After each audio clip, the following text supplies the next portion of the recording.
Hello, hello, hello, everybody, and welcome to my channel. It is time for our regular Thursday night write-ins.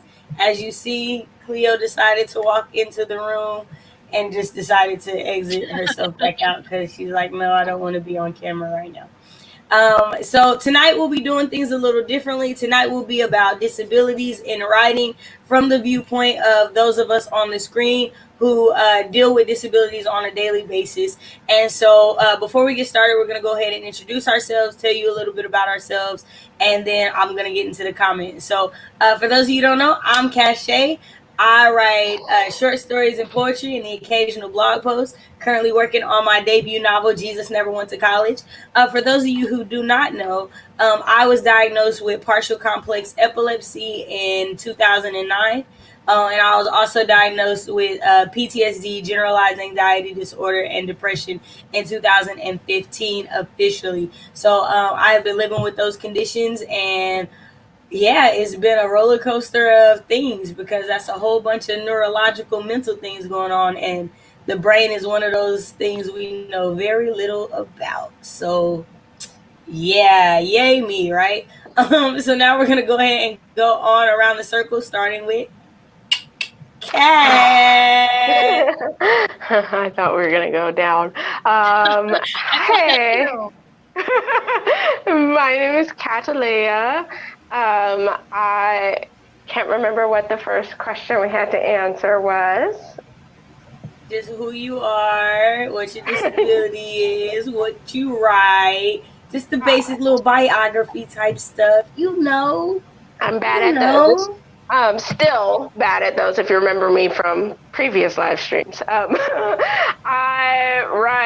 currently working on a novel. I also have a movie idea that's kind of bouncing around in my head currently. As far as disabilities, I am deaf, hard of hearing, so I'm culturally deaf, capital D deaf. Something is loud. Is something making noise? Oh, there we go. It was just getting really loud.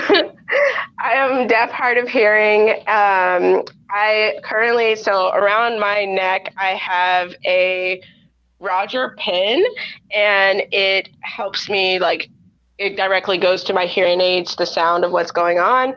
I also was diagnosed with PTSD and depression as well. And yeah, my screen's frozen, so I'm not exactly sure if you guys are still hearing me. So there we go. Yeah, we can hear you. You're doing great. All right, so now we got Lauren. Okay, now I don't know how to do diagonal. I'm pointing at Lauren. Lauren's next. Okay. So my name is Lauren. I am currently working on a bunch of things.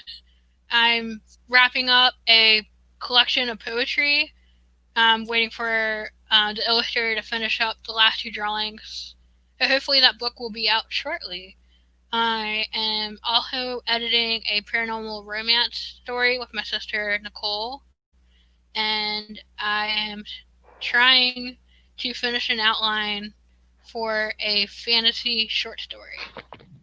And I was diagnosed with retinitis pigmentosa, which, in a nutshell, the retina or the back of the eye deteriorates over time. And like I said, I was diagnosed with it at the age of 5. And I forgot what I was gonna say. Okay, that I like using YouTube for OfferTube, but also to spread awareness about those that are blind and visually impaired. That's it. And now I'm trying again to do diagonal to yeah, it's your turn. Alright, I am Dana Gollin. I also write under the pen name Ava Fox. And I've got lots of projects going on, too many to mention. But I am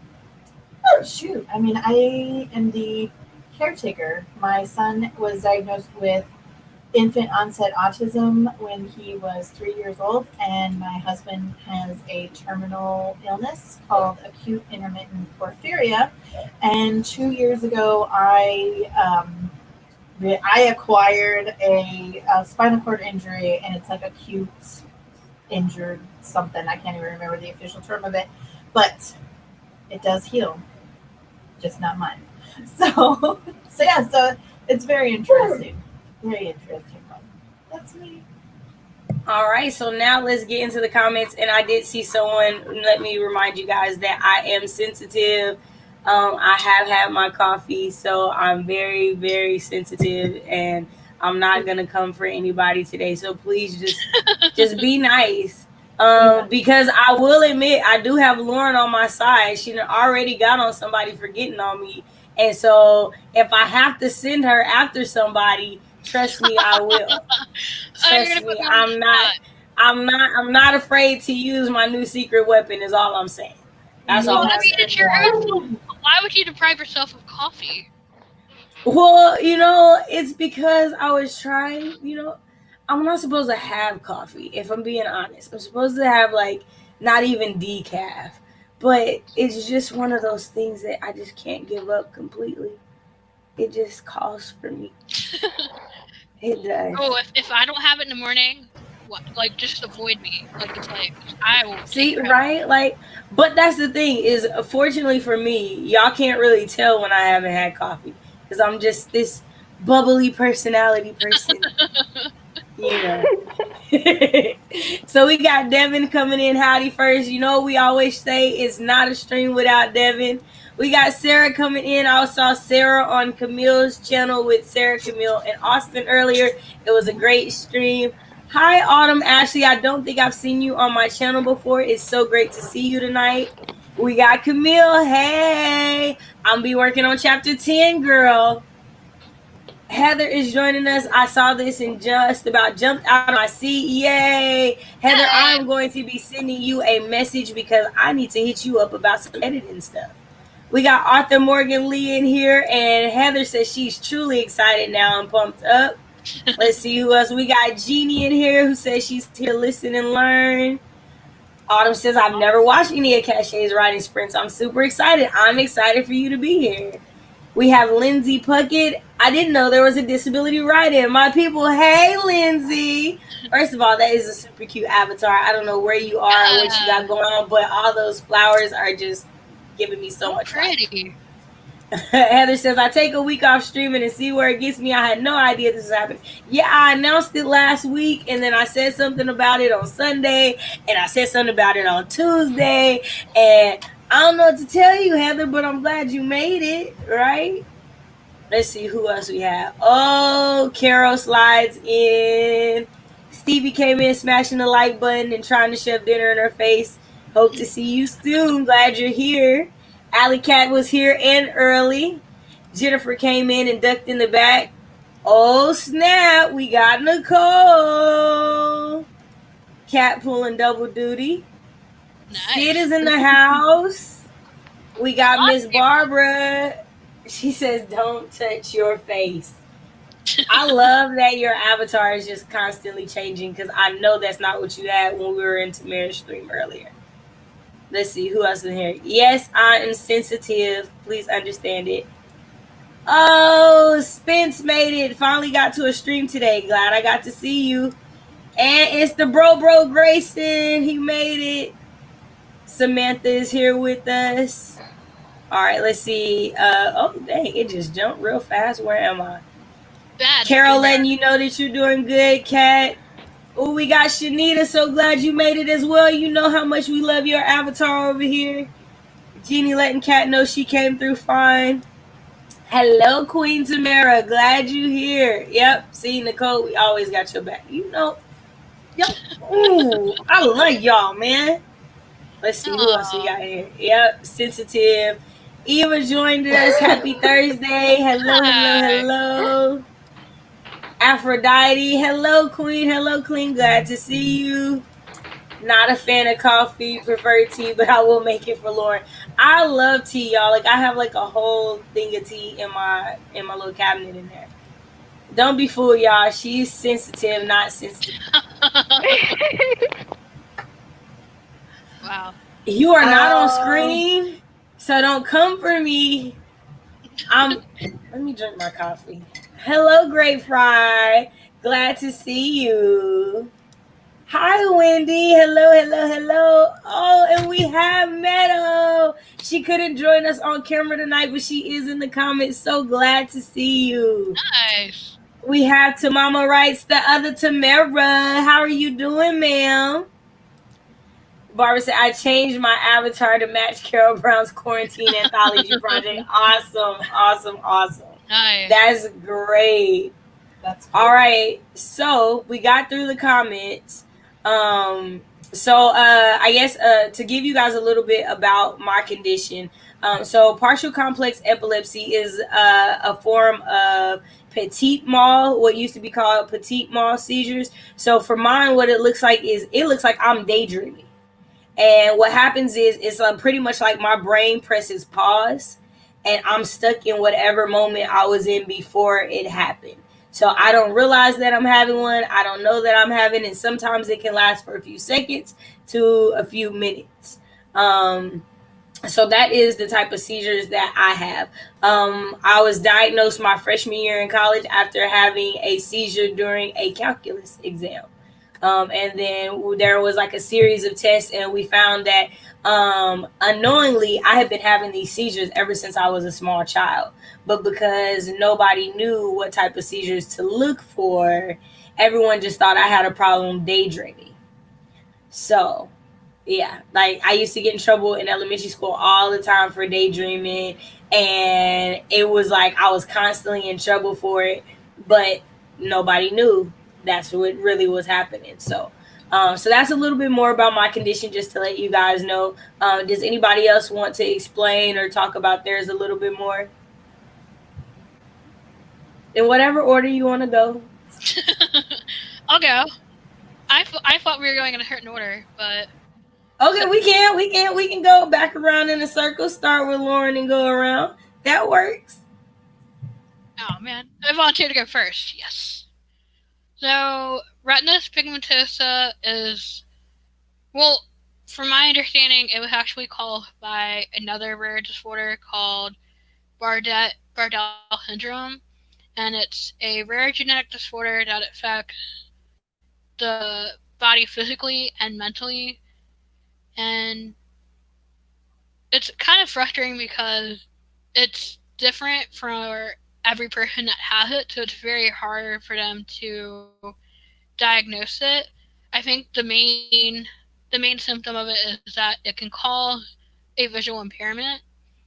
And our mom likes to tell the story all the time. So me and Nicole are a year apart, like to the day. We share the same birthday, and we also both have the same disability. And our mom always likes to tell the story that when we were younger, she didn't realize that there was anything wrong with her vision because our two older sisters had perfect vision growing up. And it can affect like light sensitivity and night blindness. So if you're in a darkened room or if you're outside at night, you have no vision at all. So a lot of times when we were younger, our mom just thought we were clumsy or like we had an attachment disorder and that we wanted to cling to her, when really our vision was deteriorating. And it wasn't until our grandmother spoke up and was like, maybe something was wrong with their eye because she wore glasses. And then that's when we were diagnosed. But I didn't actually lose a lot of my vision until I was 14 or 15.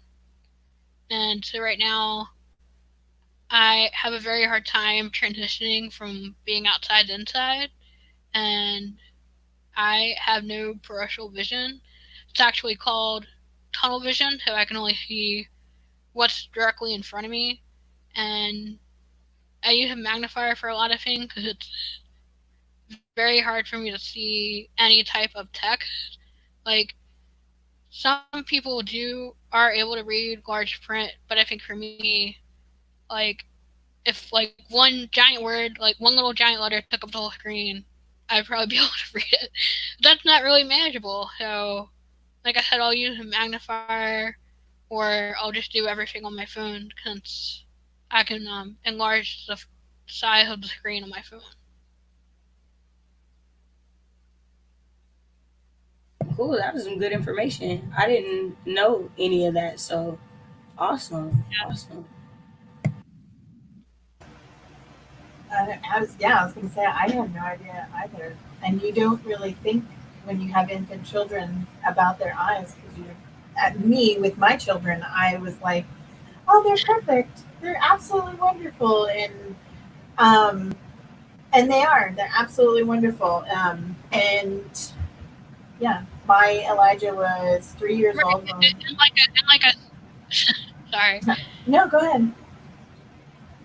Oh, and like I said, when you have two other children that are perfectly fine, they don't have any visual problems at all, then I don't think you have any indication to think that. Yeah, exactly. That was, that was really cool. Yeah, so I guess that would bring me to my turn. Acute spinal cord injuries are lucky. You're very, very lucky. I got very, very lucky. And mine is very mild. Mine was caused because I have deteriorating disc disorder. And I was moving furniture, and I just happened to have a couch above my head.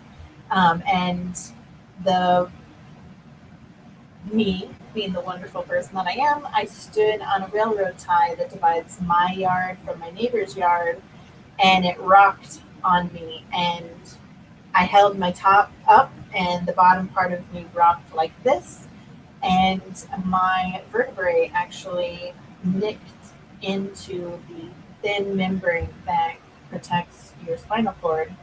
And so I couldn't like move properly. And my husband was the one who was like, I think we need to have you checked out. And after going through the MRI machine, they were like, let me tell you how lucky you got, lady. Um, but it's one of those things that it won't ever recover completely. And over time, especially because I have arthritis in my vertebrae and I have the deteriorating disc disorder, it's only going to get worse. So I do everything I possibly can, including snuggle my oink while I still have the ability to do it. So yeah. And then as far as like being the caretaker of someone who has acute intermittent porphyria, that is an interesting one. It's a rare genetic disorder, and the epicenter is the liver, and it basically sends out a message that there is too much hemin in the blood, and therefore your immune system actually attacks your internal organs. And there's no cure for it. And basically, when your immune system attacks your internal organs, it causes excruciating pain. And so anything can trigger it, from food to sunlight, extreme temperature. Like, so if you go from extreme hot to extreme cold, that can trigger an attack. And so it sucks, is what it does. It really does. But you got to stay positive so that the people around you who are affected are positive as well. And then infant onset autism is autism. It's a form of autism that happens from infancy. So it wasn't, so when he was born, right away, there were things that triggered that there was something unique about my son. And so at first they thought that he was hard of hearing because he wasn't speaking.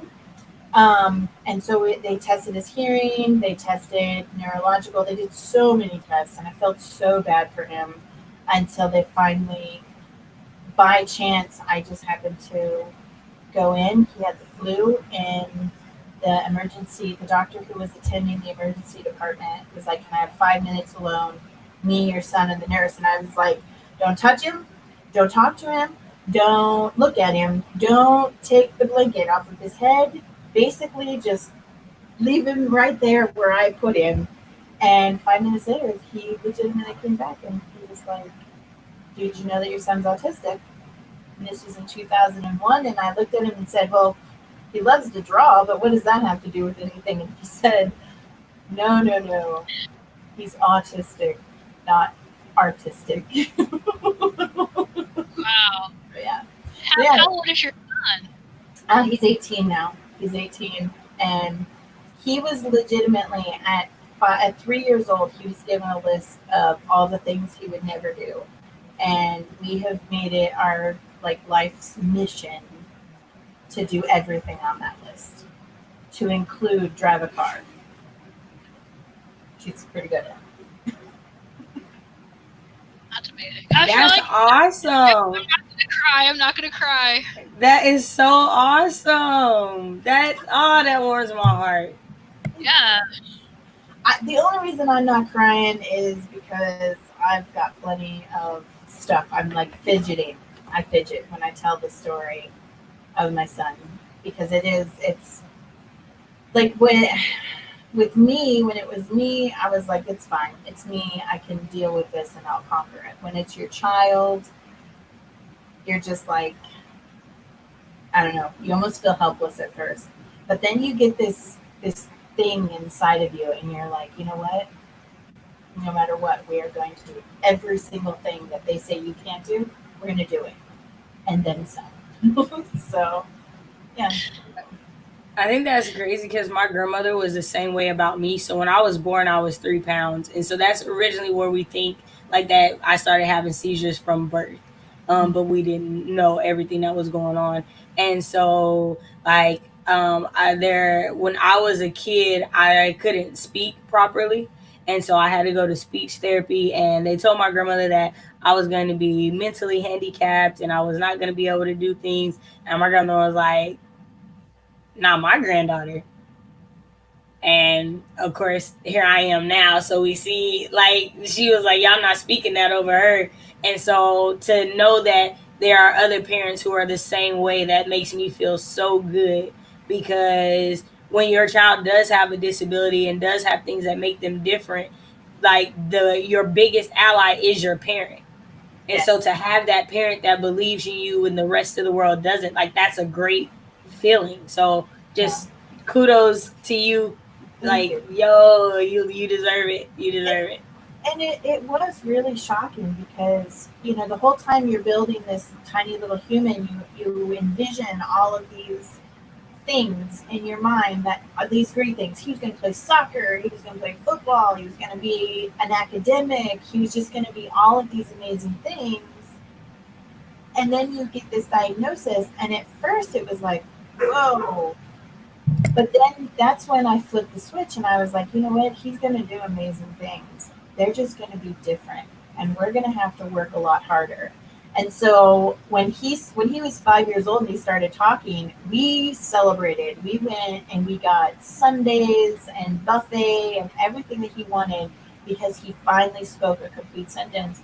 And people thought we were crazy. And I was like, we just climbed a mountain. We just climbed a mountain. That is amazing, right? And you celebrate those mountains. Absolutely. They say that some people that are autistic are nonverbal entirely. So the fact that he said anything is like, you have to celebrate that. Yes. And he still struggles with verbal communication, and he struggles with written communication. So you have to be very patient with him. When you ask him questions, you need to give him time to think about what he's going to say. And that will take us down a whole nother rabbit hole of of issues in society. But yes, he can communicate. You just have to be patient with him, and he's brilliant. He's absolutely amazing. All right, Kat, it's on you now. Hello. I guess I don't have to say my name again. So I have moderately severe to severe bilateral sensory hearing loss. If anybody knows what that all means. But I, with amplification, my word comprehension, if you were to just like say random words, is about 50%. which is good and also not. Like, I don't understand a lot, like even in this what's this called, stream. Even in a stream, I miss a lot of what is being said, but I try to like piece together by context English. So for me, I started losing my hearing when I was 15 years old. A lot of people, that's the first thing they ask, is because I have a good speaking voice. I did air quotes, speaking voice, but I learned to speak before I started losing my hearing. It was interesting. I started learning sign language later on. And when I went to college, I actually had interpreters. So I had to go through this like government program where they like test your hearing and they test whatever it is, the disability that you have. And then they give you resources based off of whether or not they believe you actually qualify for said resources. So I ended up getting interpreters, and that was like amazing, but people kept kind of not talking to me. Even if I would like voice to them first, they would then turn to whoever the interpreter was and talk to the interpreter to talk to me. So that's always been interesting. And for my second year of college, I like said no to interpreters, and my grades definitely suffered. And I met like other deaf and hard of hearing people, especially those who are late deafened, which is what is considered once you pass having language. So after meeting them and talking with them and everything, I just grew a little bit more confident. And then also, I think my dad also helped in a way. So my dad, I remember I would not be very forward with people that I couldn't hear them. So like I would try to just get by on lip reading, and then if I miss what's being said, I would just try to fill in the blanks myself instead of asking for clarification or anything like that. And we were trying to get laptops for me, and the person was talking, and I didn't want to tell them that I couldn't hear them. So I followed them around the store as they talked. Then I think they were saying that they'll be right back or something. My dad asked me what he said. I said, I don't know. I'm just going to Google about the laptops. And my dad's like, no, you need to speak up. You need to like tell him. And he actually told the guy, hey, you need to look at her when you're talking, because, you know, they have to read your lips. And so that really helped. That my dad was very much like, no, just say it because you're asking for these resources or whatnot. So with being hard of hearing, I call myself deaf, capital D deaf, and hard of hearing. So capital D deaf and deaf culture, it means deaf culture. It means I know sign language. I am involved in the deaf community. I know history, deaf history. I also know deaf Black history personally. And so like those are really important. And then I'm hard of hearing. And there are some controversy, I guess, in the deaf community of using deaf and hard of hearing at the same time, because some feel like you're trying to be better than them because you are aligning yourself with hearing. I understand that, but I am deaf and I am hard of hearing. I'm in both worlds. I'm in the deaf and the hearing world, and I don't feel like I should kind of like close off one part of myself just to fit in. But being deaf has actually caused some issues with like getting resources for depression and PTSD. Most therapists I've gone to aren't accessible. You know, there are no interpreters or anything like that. I have to read lips, and after a tiring day, then going into a therapy session, especially if it's a really tough therapy session, it can be really exhausting to then have to read that person's lips as well, because you really have to focus. Like I said, my comprehension of words is about 50% or so. So I'm filling in the blanks for a lot of it. So it's just access is really important. And I think that's one of the things I like to bring up a lot about access. And some people get upset, and it's fine, get upset with me, but get upset while you're bringing access. So, yeah, I think that's it. I don't know. I think I talked for a really long time, so No, I feel you good. did great. You did great. No, You did I'm great. worried This about that too. I'm like, oh my god, I'm rambling. No, first of all, okay, one, you guys are doing fantastic. This is very, very important to me. This means a lot to me personally. In college, I was an ADA student, so I worked with the people on campus to make sure we were making things accessible for everybody that I could with disabilities, not just mine. Like, I know that, people think epilepsy and they don't think like a lot of different things, but because of epilepsy, I have a light sensitivity.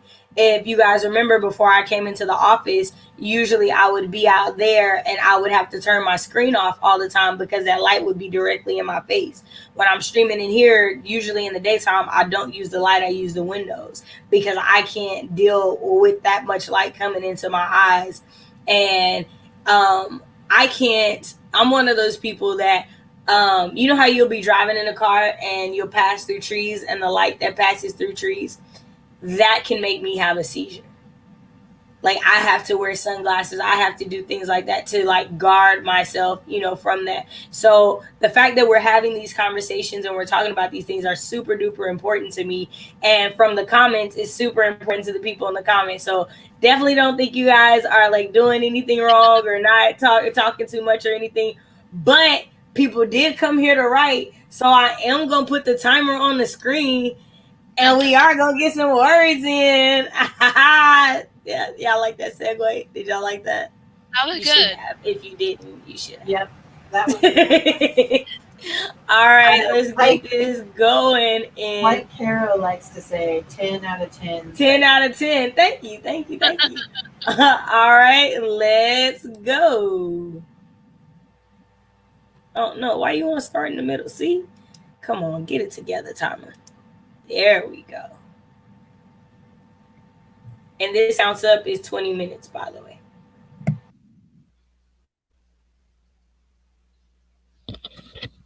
Now you can come talk to me. You're doing a sprint.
All right. How did everybody do? Let us know in the comments how you did. I am not exactly sure how many words I got, but I am at 1,599 for the day. How about you, ladies? Right. How did everybody Somebody's do? thing is still on. I heard myself talking. Not me. I thought I was just going crazy again because I was like, okay, all right, we're good. No worries. How'd you guys do? I'm still looking for art to represent my characters so that I can do like a little character bio on them for my Patreon page. Ooh, fun. Ooh, nice. I wasn't productive. I got distracted by the chat. The chat did have a lot going on. It really Right? did. Me, can you hear me? Yes. Okay, Yep. awesome. Can you hear me when I do this? Nope. Okay, because it unconnected from my Roger Pen and connected to the phone, so I wanted to make sure. Anyway, I was gonna. So currently, I am hiding the back of my head because it's not done yet. And so I was going to do that during the live stream, and then I was like, let me just open up my writing because I haven't been writing during this whole stuff. I am very much a heart writer, so my heart has to be in writing for me to be able to sit down and write. And it's been taken up by other things, but I really want to get back into it. So that's what I've been looking at and trying to figure out where in the world I was going with this book. Hey, that's fine. That's fine. All right, so since we did that, let's get in the comments. We did have one person join us. We had Aaron. I think it's Aaron Kinsella. We had Aaron join us. I know I remember seeing your profile picture and loving the purple in your hair because it's my favorite color. We were talking about different conditions people have and tattoos, and y'all, I got 16 of them bad boys. So yeah, One. yeah. I'm tatted from the top of my back to the bottom of it. I have one on both of my calves, my forearms and wrist. Yeah, so I'm completely tatted up. My favorite tattoos though are on this side. I have 3 health awareness ribbons that are in the shapes of butterflies. So I have one for PTSD. I have one for general anxiety disorder or for epilepsy, and then I have one for mental health awareness. Period. And so it's just 3 butterflies that are health awareness ribbons. So it's like my favorite tattoo. So we got Carol copying me right there. I'm now here for everyone's tattoo stories and or photo stocks instance that are writing. So I did say I was gonna put a throwback Thursday picture up of my tattoos on my back. So I will do that before midnight tonight so y'all can see that. Carol says she started working on a new hobby. Shanita got 237 words added to chapter 12. Aaron is doing edits, so no word count. Nicole wrote a paragraph, then selected it, working on a phantom poem. Ooh. Alley Cat is finishing up part of a math homework assignment that involves group work. Ooh, group work in a math class? Oh no. Shelby joined us. Hey, Shelby. It's so good to see you. Debbie joined us. Debbie says she has 30 words but was outlining. It took me a bit to get into the story. Heather says she got distracted by her life story. And Spence started going over some feedbacks. Girl says we love to distract you guys. Hashtag goals. Stevie says I read for a minute since last stream's goal was stream roll by my quarantined with inspiration. Math, my sister's favorite. Oh, Yeah, dang it, jumped on me. mean, if you guys want me to cry, just bring up math. So Mama Wright says 23 entire words, was getting snacks and then deleted a huge chunk. Also, my cat typed a paragraph of 2s while I filled her food bowl. Oh, nice. Sid said, I did nothing. The light from my laptop is distracting me, so I went on Instagram. Samantha got 380 words. Arthur Morgan Lee says, no worries, deleted some storage on my laptop. Now I'm installing an update. Wendy Scribble says, I love your hair, Cat. Everybody loves your hair, Cat. Tamara says, I spent time thinking about what I need to do and retweeting things. Shanita says, I have 8 tattoos. My largest tattoos are on my left and right thighs. I do have a tattoo on my thigh. I forgot about that. Bonnie says, been here listening, love the openness. Obstacles become milestones when you conquer your challenges. I like that. Yeah. So Mama says, I always wanted tattoos. Math is wonderful. Math is my favorite subject. So I know, y'all. I'm the writer that loves math and science and coding and all the things that it just does not make sense that I love, but I do. Okay, you said coding, so you redeemed yourself. Oh yeah, so I was a software developer in school by trade. So when I graduated, that's what I did. I worked as a software developer for 2 years. So yeah, I love it. Mini Monster loves math and science, and those types of things come very easily to her, but she's also very creative. I, on the other hand, am like, math what? No. Yeah, so I love people who can actually enjoy math. I just don't want to have to do it. Yeah, to me, it's like, what does that mean? So yeah, I think it's wonderful. Frozen. You're not frozen on ours. We see you perfectly. You're moving and everything. Yeah.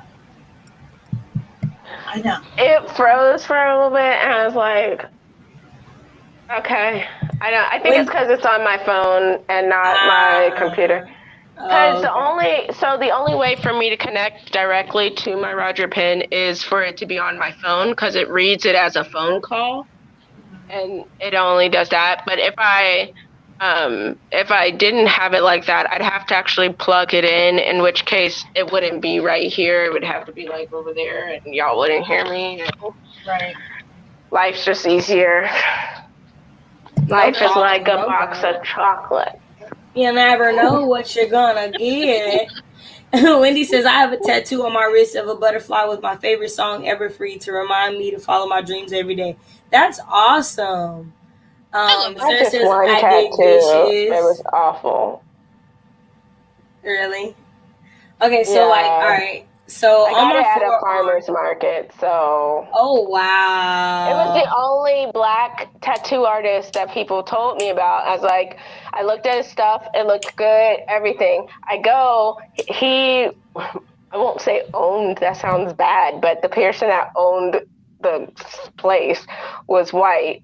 2 white people. It was awful because I'm sitting there getting my tattoo done, and it's my first one, and the guy, I have my eyes closed, the guy comes up and he's messing with my hair, which was in braids, and I look over and I see this white guy messing with my hair, and I'm like, nope, I'm in too much pain to deal with you. So he leaves. Yeah, he leaves, and then he comes back and he touches my hair again. I'm like, I already know what's going on. I'm not even going to pay attention to you. So he sits down. Finally, he needs to take a break from doing the tattoo or whatever. I open my eyes, and the guy's like, did you see I touched your hair? I was like, yes. Apparently, he also went and told my best friend who was there all of the black famous people that he likes, black women. And I was just like, I hate this place. Well, the tattoo artist, he will take down any pictures of his tattoos that are bad.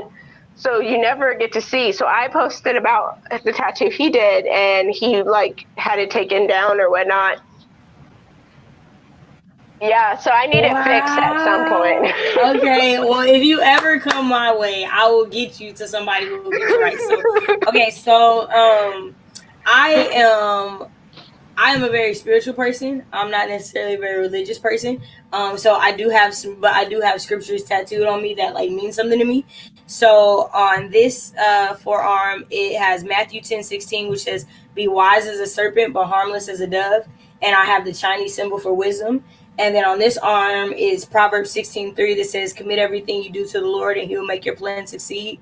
And it's the Chinese symbol for success, because I think that in order to be who you're meant to be, you have to have wisdom in order to be successful. And so those are the reasons that I got both of those tattoos. So like I try to like get mine and like think about them and make sure like they mean something and everything. Like, yeah, I think my biggest thing was when people were like, "You're too dark skinned to get color." Y'all, my entire back has color and it looks flawless. Like, I was like, once I found out that my skin could take color, you couldn't tell me nothing. I'm getting color every time I get a tattoo. Like, Right? that's my little tattoo story. Oh my gosh, I'm still stuck on the fact that this man thought that he had the right to just touch your hair, right? Yeah, no. I'm like, I hated that in college. Like, I It's a hated when very people would just common walk up thing. and just touch my hair. Like, don't do that. Why don't My people just best ask, like, can I touch your hair? And then if they say no, like, okay, that's my fine. best friend actually had a best friend at the time. I don't think they're best friends anymore. But she introduced me to her best friend, which I already had an issue with because I'm the only one. But her best friend touched my yarn braids, and I about was like, "This ain't your best friend no more." like she was like, well, later on, I felt so stupid because sometimes I'm so like, if you catch me at the wrong time, I'm not gonna process things completely. And so we're in the cafeteria area we're in college. This all happened in college. So adults, by the way. But I had taken out the yarn braids, the same ones that she had touched that she knows was yarn, because I told her it was yarn. It was also in the trans flag colors, so it's yarn. But we're in the cafeteria, and she's like, "You cut your hair." And I'm like, "No, I didn't cut my hair." So, "Yes, you did. Yes, you did. Turn around, turn around." And why did my sorry butt turn around? I'm like, why did I actually listen to her? I know I didn't cut my hair. Like, what why am I arguing with this girl about something? But now I'm just like, I'll ignore it. Like, I got to the point where I would just say, like, when they be like, "You cut your hair," I'd be like, "Sure did." I didn't even say that no more. I'd be like, "Yep."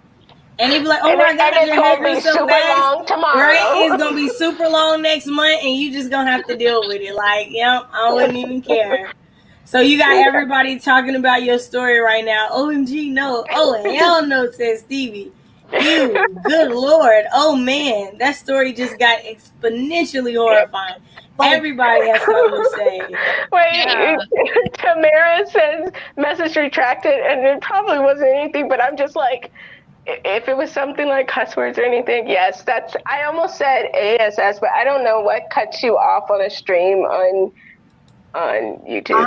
Barbara said, in case you didn't know, hair touching is an issue for Black people on a daily. It is definitely much so an issue. Daily. It is definitely much so an issue. It's ridiculous. And here's the thing, because I've even, so I'm Muslim and I wear hijab sometimes, and a lot of you have seen them in my pictures or whatnot, but I wore a rainbow hijab that my friend got me for Pride Month, and this white guy came up and started touching my hijab and was arguing with me of why he was able to touch it.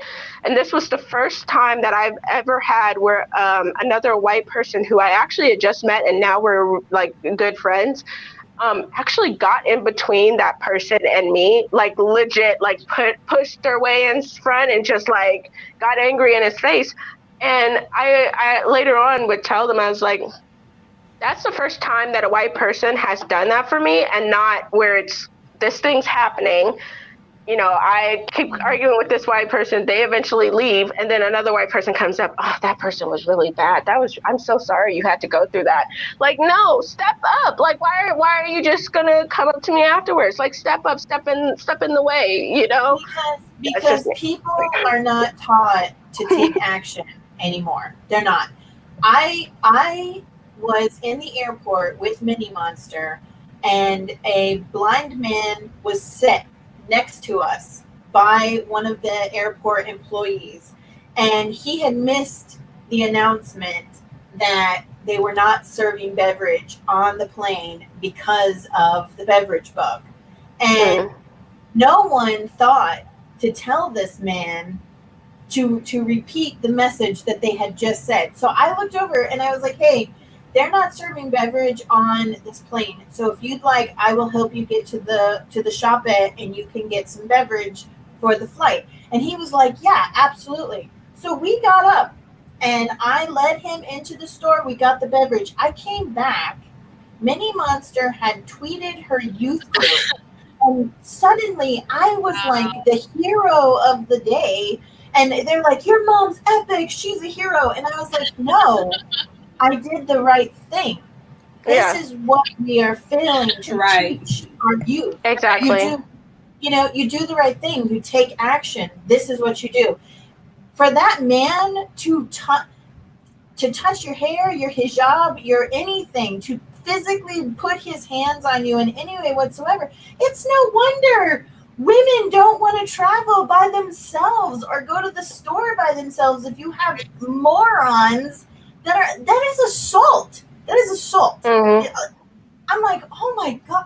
And people were around you. You were in a public place and they're just like, "Oh, okay, here's this guy." It always happens in a public place. And just going back to the one thing that you're talking about with, I think it was a blind man, that also, like, with the tweeting it out, that's something that also bothers me a lot. Because you see that with, like, going back to disability, since this is about disability, that is something that happens so often, and I get so upset. There was this one, well, there's multiple, but there was this one where a girl was on a plane, on a flight, and this deaf blind guy, and she ends up, like, signing to him. She's mostly fingerspelling, 1. 2, the flight was inaccessible for him, but everybody praised her. And then 3, nobody asked that man if he wanted that to be broadcast all over, Wow. Nobody asked. I've had it where, I had a service dog, so people would automatically think I was blind, which you don't even do this with people who are blind. And I was at school, I would get a drink, and I needed to get a straw, but they would ask me, "Do you need a straw?" And I'm like, "Yeah, I'll go get it." This lady left her register, went and she's like, no, I'll get it. She goes, gets the straw, opens it up, and puts it into my drink, touching the straw. And I'm like, are people not comprehending? Like, I am probably talking a lot. No. It's just so annoying, and it infuriates me, because even if somebody is disabled and needs help, you can ask if they need help, but, like, if they say no, back off. And if they don't ask for help, half the time, if they're not asking for help and they aren't really struggling, then we don't need help. We get by without you. We're not walking with you. Like, that's just me. And a situation like that, I was gonna applaud you, Dana, for asking him, because a lot of people see someone with disability struggling and they just automatically think they're incapable. I'm gonna step in and do it for them. Yeah. Right. And exactly. It really made me pause and think, because this is a group of teenagers. Minnie Monster is a teenager, and so she's telling her friends in a private group what I had just done, and it really made me think to myself that these young people really need to be taught. They really need to be taught to step up to the plate and to take action and to be mindful of other people.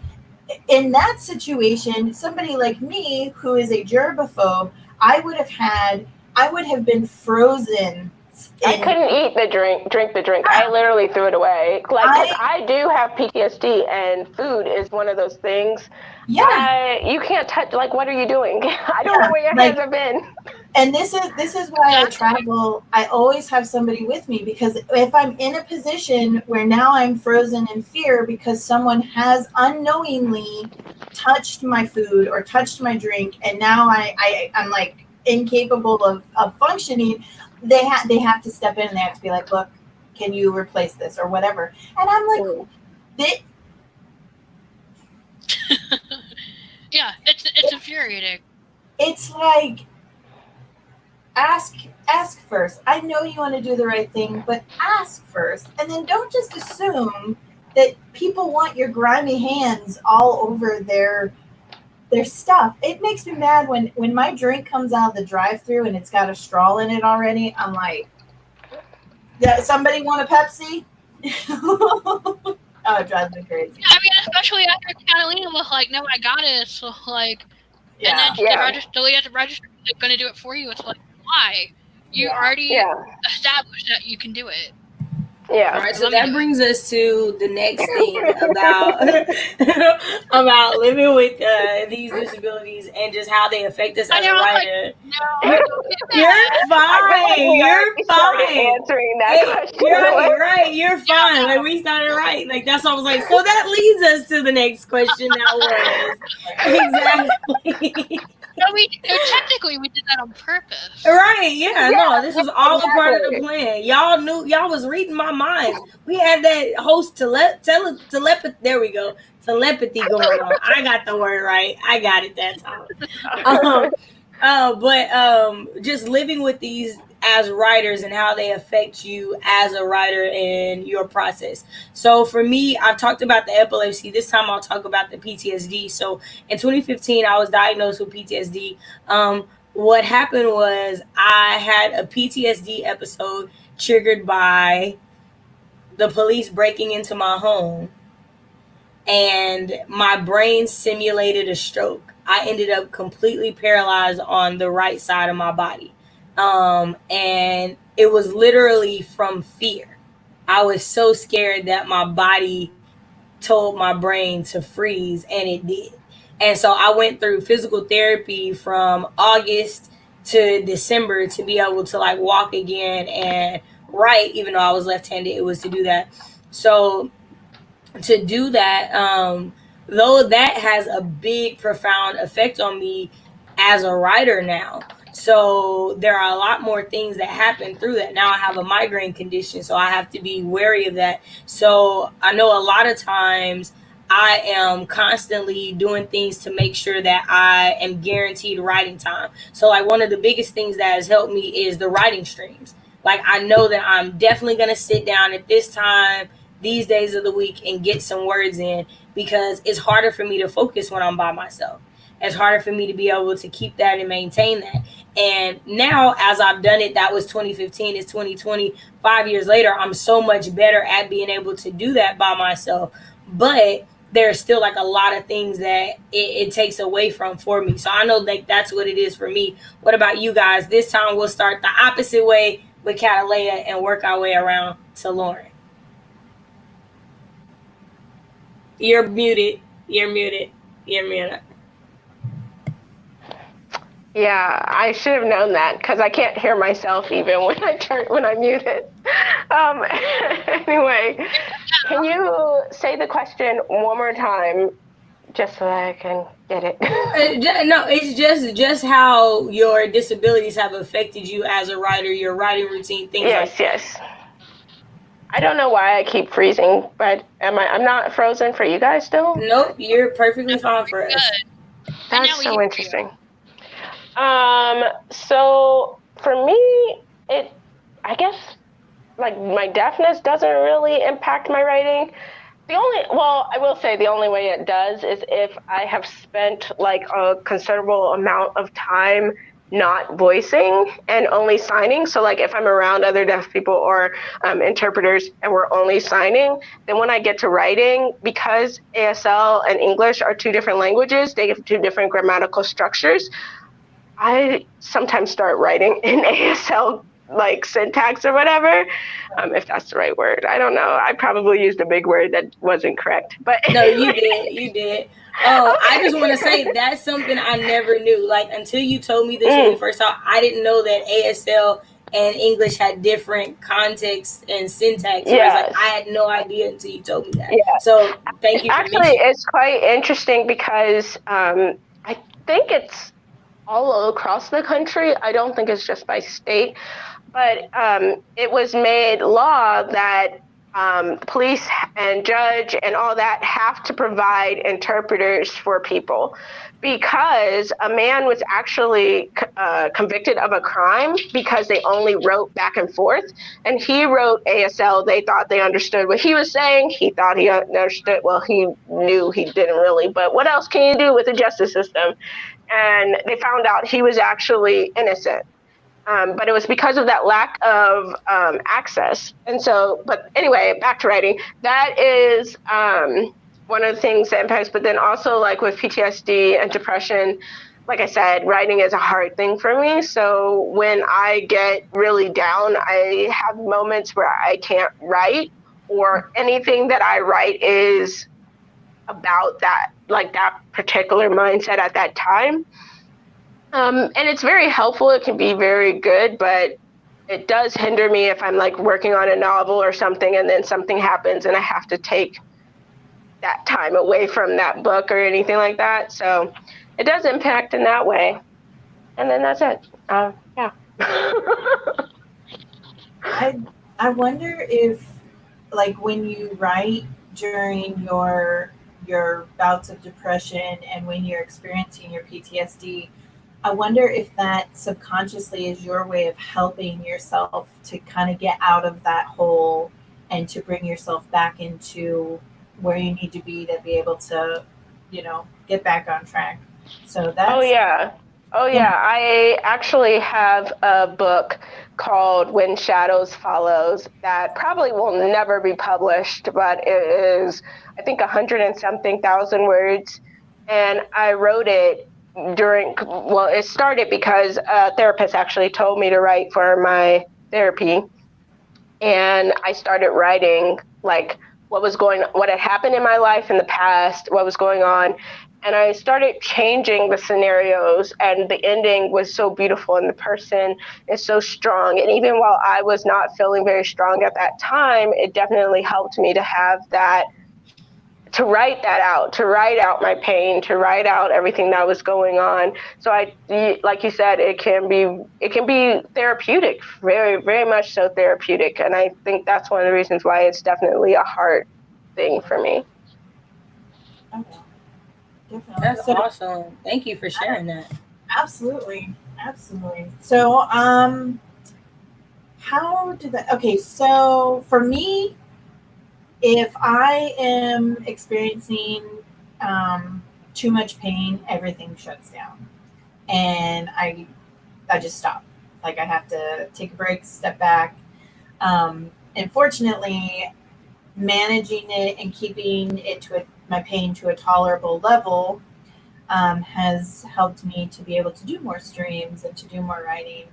I think the biggest impact that being the caretaker of persons with disabilities is that I have to stop.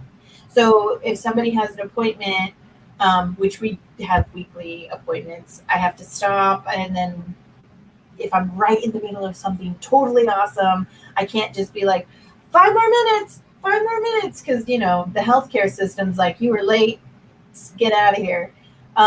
So that's why I get a lot of interruptions, but I carry a notebook with me. So even if I have to pause what I'm doing on my laptop, I can continue while I'm at different appointments and while everybody's doing their treatments and therapies and stuff. So that's my biggest hindrance, just having to pause. Okay, awesome. Lauren. That's really smart though, because I know like just going to the doctor, like you could be waiting for like an hour just to be seen. So it's smart to have a notebook for you to keep writing. Yeah, the last appointment that we went to, so we had to be screened before we were allowed to go in. They had to do like the whole temperature and everything. And then we sat in the waiting room for about 20 minutes, and then we sat in the actual like room for about an hour, almost hour and 10 minutes. And the whole time I was just like, and Mr. Man, he's like grumpy, grumpy, grumpy. And I'm like, yeah, I'm cool. I'm good. I'm sorry, what did you say? I'm good. I'm just riding along. I know, right? I'm like, I'm good. Okay. So yeah. I'm not ignoring you, but being productive. Yes. You got to make the best of it. Yeah. Any moment that you have, take advantage of it. Oh God, so that means I'm next. Yeah, that's just on you, Lauren. Well, I was thinking of two different things. So, with my visual impairment, I think the biggest thing for me is mistyping things, and then like not seeing the grammatical problems in writing, and that can be infuriating because you think like, okay, I've looked at this manuscript like 10 times, and I don't see any grammatical issues. It's good. And then you let somebody else look at it and you're like, yeah, like all these words are misspelled, and you just cry. But I think the biggest thing that hinders my writing, I haven't been officially diagnosed with depression, but I definitely think I have symptoms of it. And I think for me, like what Dana was saying, like when things happen, you just shut down. And my biggest problem is like procrastination and not thinking that my writing is good enough. But it's funny, before the stream, I didn't know who Catalina was, so that's awesome that Cache introduced me to her. And she has this awesome video about self-doubt, and I was watching it before the stream, and I'm like, I'm not crying, I'm not agreeing with everything she says. Right. So I'm trying to process through that, and I guess like not trying to compare myself to other people. I do that a lot. Right, no, that is a big thing, and I think that's a big thing for all of us as authors. I think we all get into the trap of comparing ourselves to other people and other things, and I know for me it's like seeing all my friends are publishing books or have books published, and I'm like, dang, I'm still trying to get through this first draft. I've been stuck trying to get to 35K all day today, and I'm still 200 words short. Like, like I feel these different things, but one, I think it's good to know that we all struggle with that, so you're never alone in those feelings. One thing that I would say, I know that there are a lot of us that struggle with depression and anxiety and mental health issues in general. So I don't know, there might be some of you that know, I wrote a poem called Black Rage. And it actually came from the day after George Floyd was murdered. I was sitting in a virtual room with writer friends of mine, Tamara and the Naked Firefly, and we were talking about what was going on, and I was exhausted, and I was in so much pain, and I couldn't help like everything I was feeling. And Tamara was like, write about it. And one, I've been writing since I was 5, so I know to write. I knew to do that, but it didn't click to do that. And what you guys saw, what is in that document, is almost completely the first way I wrote it. Like, it's almost completely exactly what I felt in that, because it was my moments, my emotions in that moment. And it came out to be this wonderful piece. And for those of y'all who don't know, tomorrow it will be a visual poem that you guys will see on my channel. It'll come out tomorrow morning, so you can check that out. Yeah, I made that happen for you guys. But I would encourage you guys so much to do that. Like, even if it's just free writing, even if it's just writing out what you're feeling in that moment, it doesn't have to make sense. Nobody else has to ever see it. But some of the most beautiful words you ever write, some of the most beautiful, liberating feelings you ever feel can come from those moments. So I just want to encourage you guys to definitely do that. And Tamara made a very, very good point for you guys to remember. She said, so remember, if you are writing about someone who has a disability, if someone just helps them without giving permission, let them show their frustration. Induce your readers to how they would feel. That is so very true. Like, I know for me in school, I didn't ever want to tell people I had epilepsy because I didn't want people to treat me different. I didn't want people to handle me with kid gloves. Eventually, I had to because the type of seizures I have, nobody would know I'd have them. At one in the class, professor had no idea I was having a seizure. No, except that he did because I told him what my seizures looked like. And you know what he did? He kept teaching class. So that was when I realized I had to tell students because other students are going to advocate for me in that moment. You know what I mean? So that's just one of those things that you definitely want to include that in your stories. And DK Marlowe joined us. Yay! Sorry you didn't get the notification. So glad that you're here. I want to make sure I'm not missing. I know we're having like a lot of good conversations in here. I want to make sure I'm not missing anything. Tamara had a good point. I'm trying to think of the last story I read about a caregiver. I can't think of one offhand. Short story time. Putting that in my notes. Write a caregiver short story. Well, I think the reason why you can't remember is because we're the ones who kind of go unnoticed. And for me, it's not about me. Like I rarely talk about me. I rarely talk about what's affecting me because I am the caregiver. And in my mind, the emphasis is on them.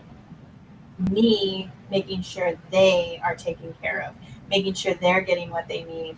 I saw that Jennifer Brown had commented earlier that she didn't know that I had a physical injury, and it's because I feel blessed that my injury didn't cause further damage and that I'm still able to walk, and I'm not able to do the things that I used to love to do, like climbing mountains, but I can still function. And so I put me on the back burner, and all of that energy that I could be putting on me, I put towards people that I have to take care of. And a lot of people overlook it. Like the state of California will pay a spouse or a parent to be a caregiver. The state of Arizona doesn't do I didn't that. know that. Yeah. So I don't, so the caregivers are definitely overlooked. And I know I'm not the only one who is a caregiver who's just kind of like, it's not about me. It's about them. Oh yeah, she came back. I was like, where'd Catalina go? Yeah. But I think that it would definitely make a great short story. But I'm not going to write it. You could write it. I would. You know, I'll make it happen. You know, me and my little short stories. Also, I don't know if you guys saw in the comments, but Catalina was letting us know different types of sign language that there are. So for anyone who might be interested in writing about deaf characters or things like that, just know that there are so many different languages and ways that could be, just like there are so many different dialects of English. Like it is another one of those languages. Go ahead. And the ones that I mentioned there are US. ASL, so I talk a lot about race, okay?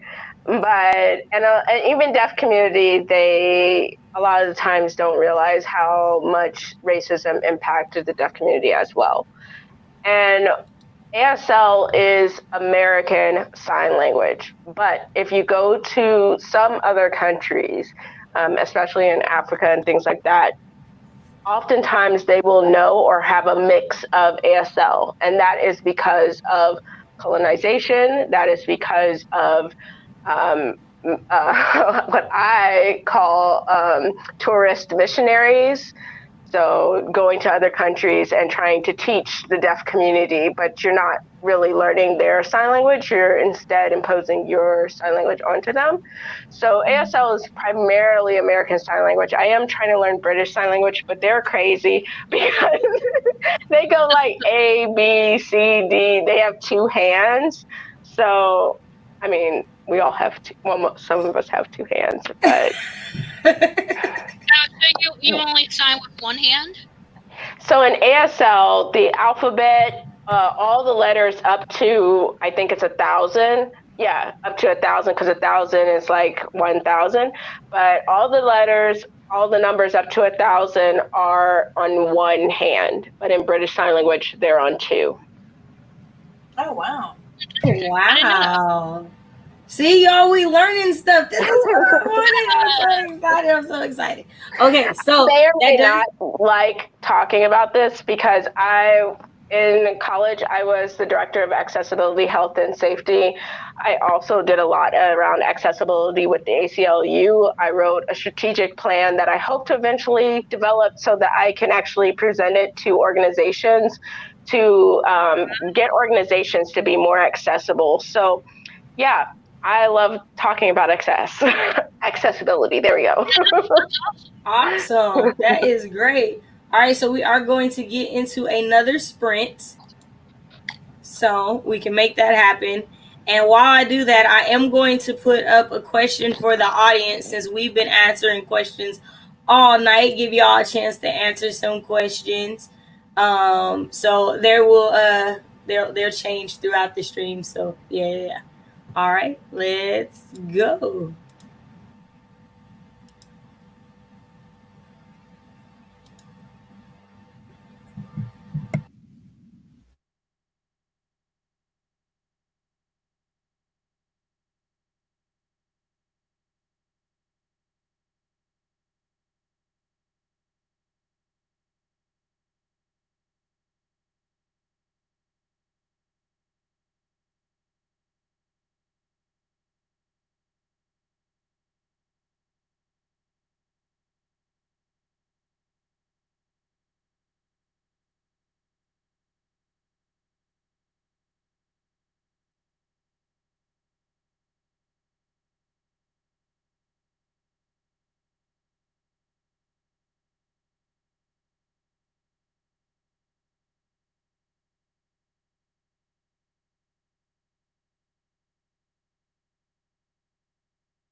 All right.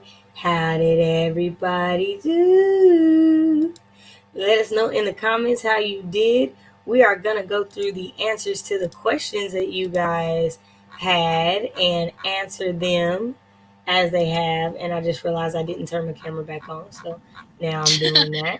So That's okay. I didn't realize I was muted. Not looking at him like, oh. Meadow said, I was diagnosed with ADD in third grade. My teacher told my mom that I was retarded, excuse the word, but that's what he said, and that I needed to be pulled from school. Very glad, hopefully, your mom didn't listen. I'm pretty sure she didn't because you are in college now and doing your thing, so that's that. So DK Marlowe has a question for us. She says, how do you wish intersectionality was handled in books for characters with disabilities? For example, neuroatypical plus physical disability or culture and disability. So for me, I think that I wish it was because in the Black community, mental health isn't talked about nearly as much as it should be, in my opinion.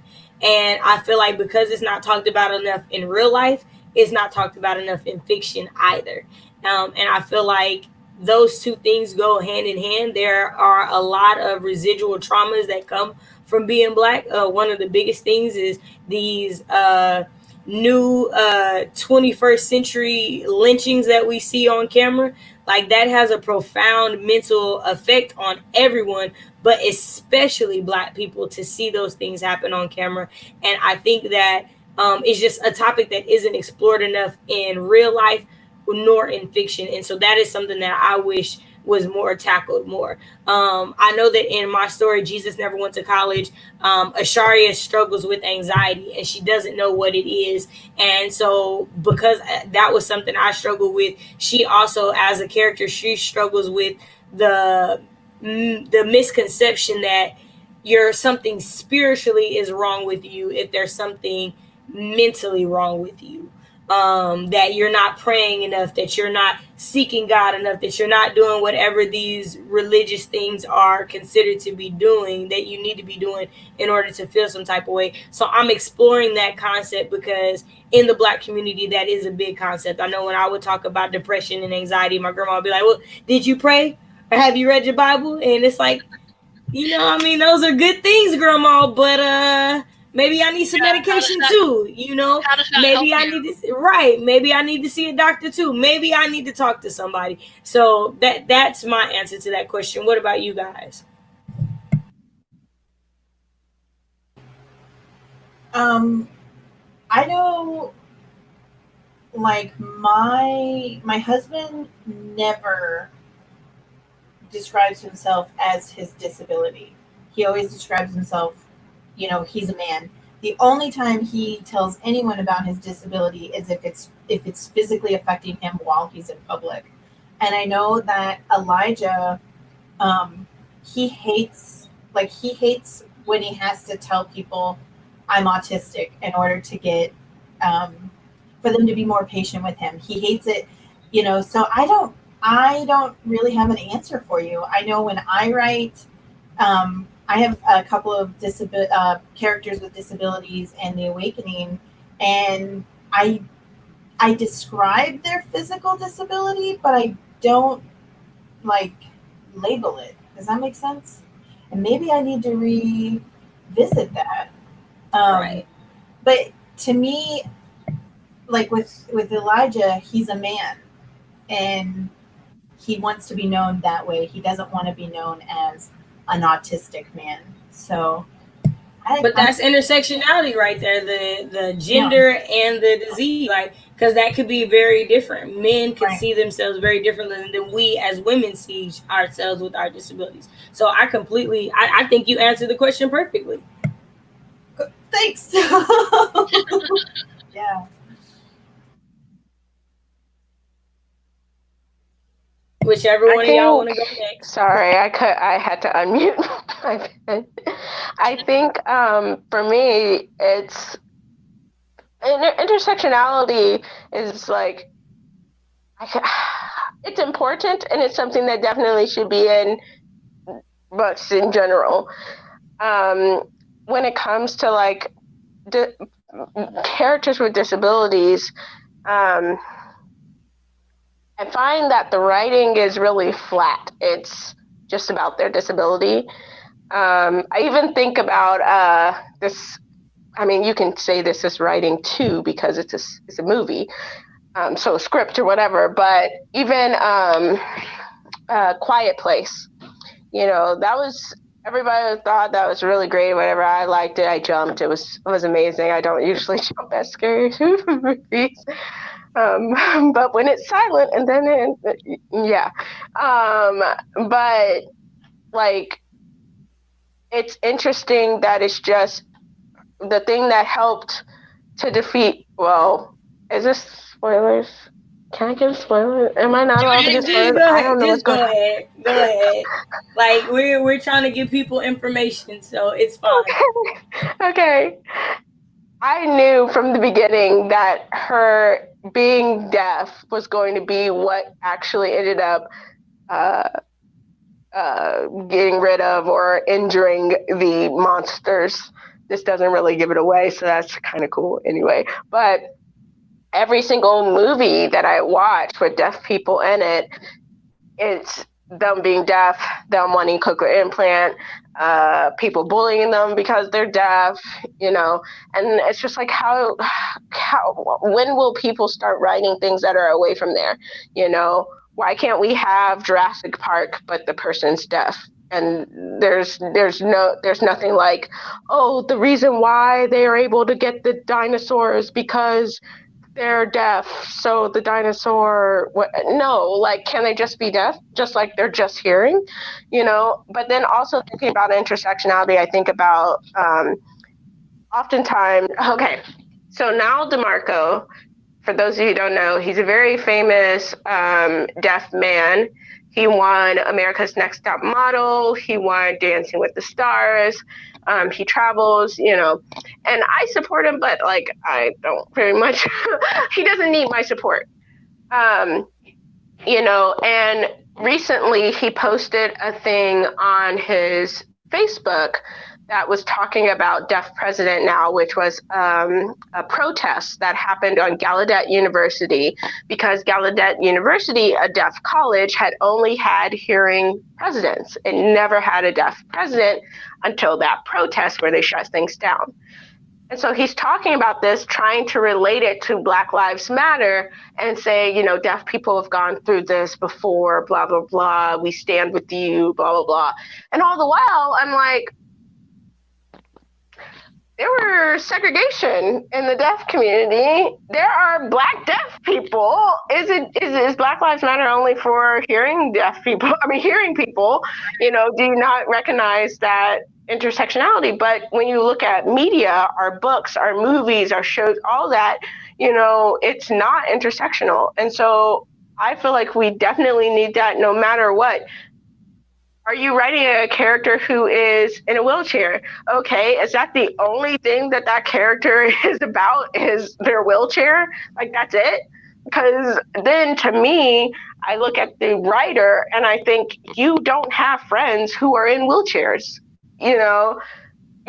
or you have people you assume are your friends, but they probably wouldn't want to deal with you because you treat them as their wheelchair. It's just their wheelchair. That part.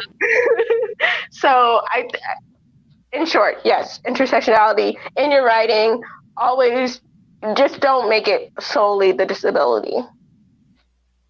And Lauren? No, that's a really good point. In the comments, I was saying, like, some people that are either they're not disabled or they don't know anybody that's disabled. It's like, okay, how do I write this character that has a disability? I'm just going to do research and then I'm good. But I think it's important that you interview multiple people with that disability because it affects all of them differently. I think for me personally, I haven't written a character with a disability because I feel like for me personally, like, I'm afraid of offending that community. That's understandable. Yeah, I was gonna say that's really very understandable because it is, like Catalina was saying that, you know, within the community there are issues that happen that we don't necessarily know about. So if you don't immerse yourself into those situations and actually talk to the people and experience life with that person, even if it's like a day or two, you can very easily offend someone. Like, if you didn't know that people who are wheelchair bound have issues with blood circulation and suffer from sores, and you were writing a book and they're healthy and they're perfect and they're wonderful, and it's like, well, no, that's not really how life is for us, so yeah, no, I completely understand why you might be hesitant to Yeah, write a. and to that point, that's one reason why it's very important to learn about the different communities, especially even if you are a part of that community, still it's important to learn. I know I'm going to be very vulnerable right here because I don't really tell people this story very much. Well, I never actually told hearing people this story. I've only told other deaf people.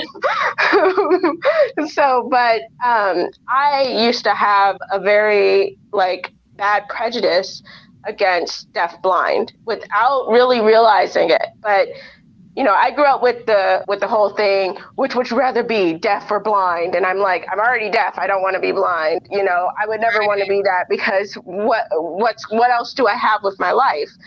And it took me going to college and meeting a deaf blind brother and sister who also were in a wheelchair and things like that to learn that, hey, Kat, actually, you think you're very open. You're actually very close-minded. You're scared of something you don't understand and you don't know. And here I am, like I'm in college. They are getting their graduate's degree. I'm still an undergrad, and they're traveling the world and everything. And I'm just like, so really what I was scared of was my not knowing. I was ignorant. And a lot of people don't like the word ignorant, but ignorant just means you don't know, I'm ignorant on a lot of things. I didn't know about, deaf blind people. I didn't know about tactile sign language. I didn't know about all those things, but I learned. And it was in that learning and in that being vulnerable and in that being uncomfortable that I was able to realize stuff about my community and the broader sense of my community. And so that's just really important, especially if you are writing, but don't just go up to somebody with a disability and be like, hey, I'm writing a book. Tell me everything. Right. Have some tact. Your entire life. Right. One thing that you said, Kat, that I think is very important is you had to get uncomfortable. There is something magical that happens in the place once you get uncomfortable. That you learn stuff, you get exposed to different things, and so I would just encourage everyone who's watching to allow yourself to get to a place that's uncomfortable. Like, it's okay to acknowledge that we all have differences, that we don't all experience the same thing. It's perfectly fine because that's what makes us each unique. That's what gives us our own stories. I was 22 the first time I got to really interact with a blind person, and I was interning at USAA as a software developer that summer. The girl who was with me was also interning as a software developer, and I remember I had put a question out trying to get to know the other interns, asking who wanted to go to the movies, and she wanted to go to the movies. And in my head I was like, well, maybe she's only partially blind, because why would she want to go to the movies if she can't see the movie? Like, this is my thinking at the time. And so we're sitting in the car and we're talking, and she's like, no, I'm completely blind. And she was like, but I still listen. I listen to what's going on, and I can just imagine in my head what's going on, and that's how I enjoy it. She's like, I go to the movies all the time. In my head, I never thought about that. I never once thought about going to a movie theater as a blind person. But it was because I was so limited in my experience with people that I couldn't see outside of my scope of thinking. And I love this girl. I think Jordan is one of the most amazing people. I want to say she works at Google now. Like, I look up to her, and she's younger than me because she has conquered so many things that I couldn't even even possibly imagine. You know what I mean? So I just think that there is so much that happens when you, like Kat says, you step outside of yourself and you get to know people, even when it's within your own community. You know what I mean? Like it's so many different things that you can learn. And so that's just my thing on that. Stevie's question says, what are your most and least favorite characters with disabilities? If you have any. So for me, I don't have a least favorite right now that I can think of, but I do have a most favorite. It's the character Asun in N.K. Jemison's The Broken Earth trilogy. She has PTSD, and it exhibits itself in the form of the writer tells the story from a second person point of view, like a disassociative identity. And oh my gosh, y'all, it is one, like, she is my new favorite author. It's one of my favorite series. I recommend everybody read it. It has so much intersectionality in it. It has LGBTQ characters in it. It's a fantasy sci-fi. Oh my god, y'all, it's just crazy, really good book. But that would be mine. Do you guys have any? You're muted still, Dana. So I'm trying to find his name, but in Stephen King's The Stand, he actually has, I want to say there's a couple. I want to say there's 3 people with disabilities, and my favorite is I'm trying to find his name.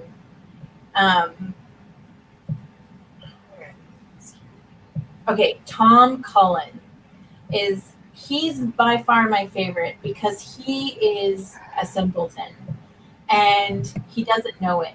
Like, you first meet him and he's spelling box, and MOON, that spells box, and MOON, that spells basically anything and everything in existence.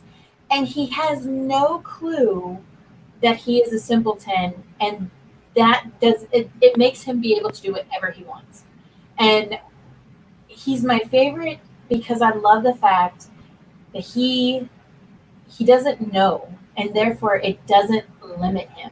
Whereas the other character, Nick Andros, he is deaf, and his deafness almost limits him. Him being deaf limits him as a character from doing certain things because he can't hear, and so he limits himself on it. And so seeing that, I really do. I am like, wow, it's amazing how when we know that there's something different about us, we have that ability to limit ourselves.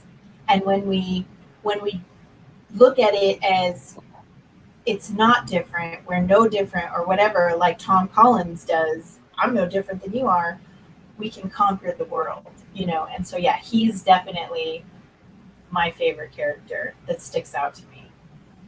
I like that. That's a really good answer. I think for me, when I think of disabled characters that I like Echo, but from comics. And I wish that in Daredevil, they had Echo. So Echo was Daredevil's first partner. Daredevil is blind and Echo is deaf. And I thought that was a really amazing couple, and I wish they had that movie. And it kind of, when the movie came out, it reminded me of, later on, it reminded me of when I was in college, I got told that I was going to have a blind roommate. I was so excited. I have no idea why. I think I was just excited because I was having a roommate because I was alone. And then they told me that I'm not anymore because the school felt like a blind and a deaf person couldn't be together. Yet the same school, it was a Christian religious school, that same school worked with a church that had a English-speaking church, a Spanish-speaking church, and a deaf church. And the deaf church had a deaf-blind pastor who was married to a deaf lady. And I'm like, y'all, don't know how a deaf and a blind person would be able to work together. Like, what? But that's my Make it make sense. Make it make sense. Jesus be the fence. But the characters that I don't like is most characters. And that is because I think that's less so of the character and more so of the people that, well, that's going to movies, I guess. I watch a lot of movies, but more so I hate characters that with disabilities being played by people without the said disability. Unless you're Trevor Noah, I don't think you should play anything like Trevor Noah is my favorite. But Yes, and then books, like I said, not having the intersectionality. What'd you say? I said when, like, say for instance, the character is blind and a sighted person is playing it doesn't seem authentic. Exactly. And like there are actors who are blind, or actors who are deaf, actors who are in wheelchairs that are looking for jobs, and you're going to give it to somebody who, because we want them, one of the things with deaf characters is, we want them to be able to speak in this one scene, and they can't speak. But yet you have people who can't speak other languages, but they have a computer-imposed voice over top of their voice in the scenes. So, you've got technology, you've got the ability to do this. Like, don't try to talk to me like I'm dumb. Right. Yeah. Anyway. Oh man, I am such a fan of Daredevil. How did I not know he had a partner that was deaf? I was like fangirling so hard on that answer. It's not funny. Daredevil is amazing. I love Daredevil and Deadpool, which is so weird because they're both my favorite. Deadpool's hilarious. I mean, how can you not like Deadpool? Deadpool is hilarious. Like my parents went into a Deadpool showing. And I wish they had have told me, because I would have told them, like, no. Don't go see that. Don't go see that. Don't go see that. Like, I don't even know your parents. And I'm like, no, don't go see that. No, don't go see that. They were like, it was so raunchy. I'm like, what did you expect? Yeah, it's a rated R comic book movie. What did you think was going to happen? So Nicole asked, why do you guys think most people avoid having disabled characters in their novels, especially those based on world building? For me, I think it is just ignorance, like Catalina was saying, not knowing and being afraid of what that not knowing could do to their manuscript. Like, could it, get them canceled or things like that? That's my answer. Do you guys pretty much feel the same? Yeah, I think my answer was, like, even I haven't written a character that was blind or visually impaired yet. I've taken on that challenge, but I think with that, it's like a vulnerability thing. It's really hard to try and immerse yourself as that character in your story. I agree. I know. Go ahead. I was gonna say I think that our predecessors had a much easier time writing persons with disabilities because people weren't constantly fact checking them and constantly canceling people. And so today, in order to write someone with a disability, you are taking a risk of someone fact checking you or taking your entire manuscript and crucifying you because you didn't represent this person to the exact T of the letter of the, And so I think because of that, a lot of authors are choosing to not take that risk and skirt around people with disabilities. I know me personally, that was one of the things that I was talking to, I guess you would consider her like a critique partner. I was playing the idea of one of my characters having a disability, and we would pros and cons it, and that was one of the things that she was very concerned about, was that how would it directly impact my career as an author if someone chose to come at me and set me on fire because I didn't do it right. You know what I mean? And Right. so I think that's why a lot of people choose not to include characters with disabilities. Yeah. I will say for me, that is also a kind of a cop out. And please forgive me if I am rude or anything like that. But to me, that's a cop out because, you know, we have it where people are writing these fantastic worlds and they have people shut them down because you built this particular law and then you broke that law and whatever, but you still write the story. So, you know, I feel like we still need, you know, I love Black Panther, but, you know, where was the deaf person with the supersonic hearing aid, or like they created some kind of something, like where are the disabled people in that? You know, and all of Wakanda, They had. you know, where? Yes, so much technology, you know, and there's so, like, I feel like if we're constantly just going, I'm not going to write this disabled character because I'm scared of being called out or whatever, do your research and then write it, you know, write it. Like, quite honestly, I would rather see somebody trying and putting out, you know, contact with a disabled character who is intersectional, who isn't just about their disability, you know, just the same way that people have characters who aren't disabled.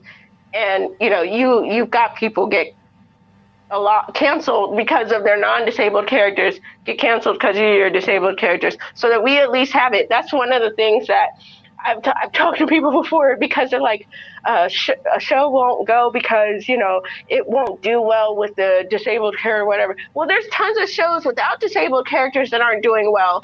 You know, let us watch those shitty shows. We got to watch y'all shitty shows.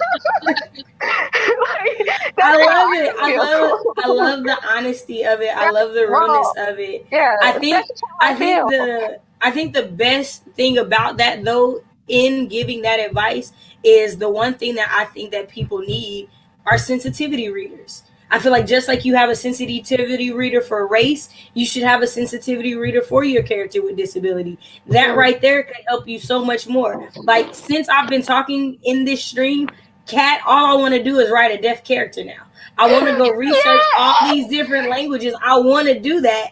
And I know I don't know enough to write a novel, so it'll definitely be a short story. It'll probably be the short story we were talking about already during this stream, and the character is a caregiver of a deaf person and something else. I don't know. It's just going to be something. But it's because of, one, listening to your passion about it, listening to the fact that, why haven't I written something like that?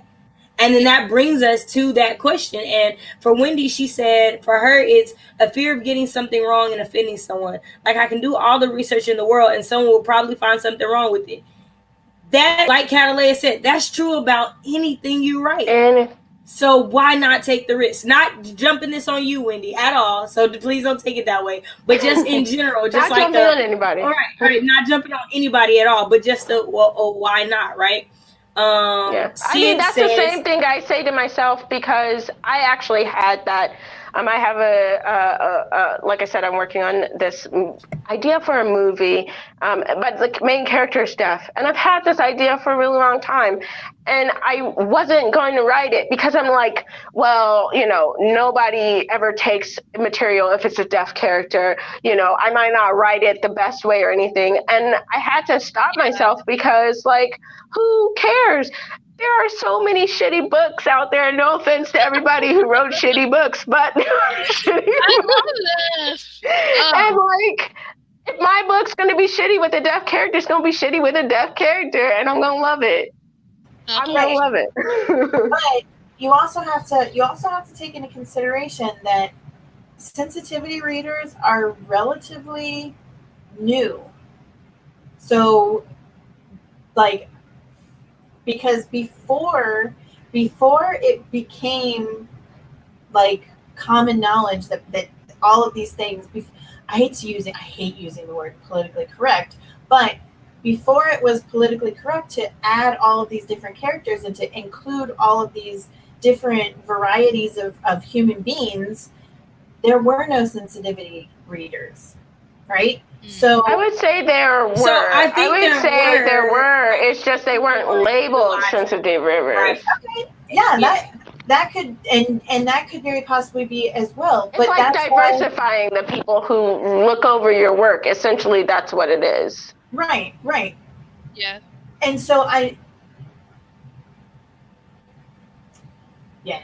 I don't know. I do understand what you're saying. No, I get what you're saying. So I don't want you to think we don't get it. Yeah, no. I'm not saying that this is okay. I'm just saying that this is a reason why people shy away from it. This is why people shy away from it, because a lot of times people don't know. They don't know, and they can do all the research. And we talked about that earlier, where you can do all the research you want, but until you immerse yourself in that, you don't really know what it's truly like. And so, all of these authors, all these screenwriters, they don't necessarily, either they don't want to take the time to immerse themselves, or they, whatever their excuses are, is why I think that they choose to steer away from people and from including diversity and from including people with disabilities, because they don't want to put that kind of effort into it. Does that make sense? Oh yeah, no, I agree. I definitely agree that they don't want to put that effort to it, and I also agree that part of it is because they're making things for people that are not disabled. So because you're making things for people who aren't disabled, people who aren't disabled aren't going to catch the things that people who are disabled are. So we might see a blind character played by a sight person and think, oh, they're doing a great job. A blind person is like, nah, they getting all this mess wrong. Like completely wrong, but we're not gonna know that because we don't know what it's like to be blind. So I definitely agree with that. Sid said, "It's not that I don't write about characters with disabilities. It's either the reader picks up on it or they don't. All of my main characters have a disability. It's not blatantly stated, but it's there." Okay, I like that. Barbara says, "I have a separate work in progress that echoes my experiences with my mother. I set it aside for now. Maybe finish it next year. It's tough. I can imagine so, especially being her caretaker." Stevie says several of my characters have disabilities that show up in the story, but they aren't outright labeled. So I do have a question. What, for you guys who have characters that they aren't outright labeled, what makes you not outright label them? Is it for the mystery of the story, or is it that you don't want to get something wrong? I'm just curious about that. Wendy says, I have one side character that has PTSD from being in the Vietnam War, and that's why he avoids doing certain jobs, but that's as far as I managed to flesh him out.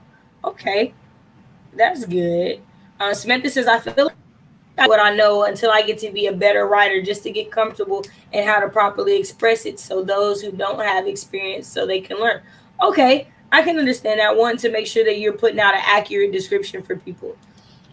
Morgan says, I have so many ideas for stories with disabled characters. It's so much a part of my life, and I want more authors to include them. That's good. And then Stevie had to go. She's probably long gone by now, but bye, Stevie, when you watch the replay. We did say bye.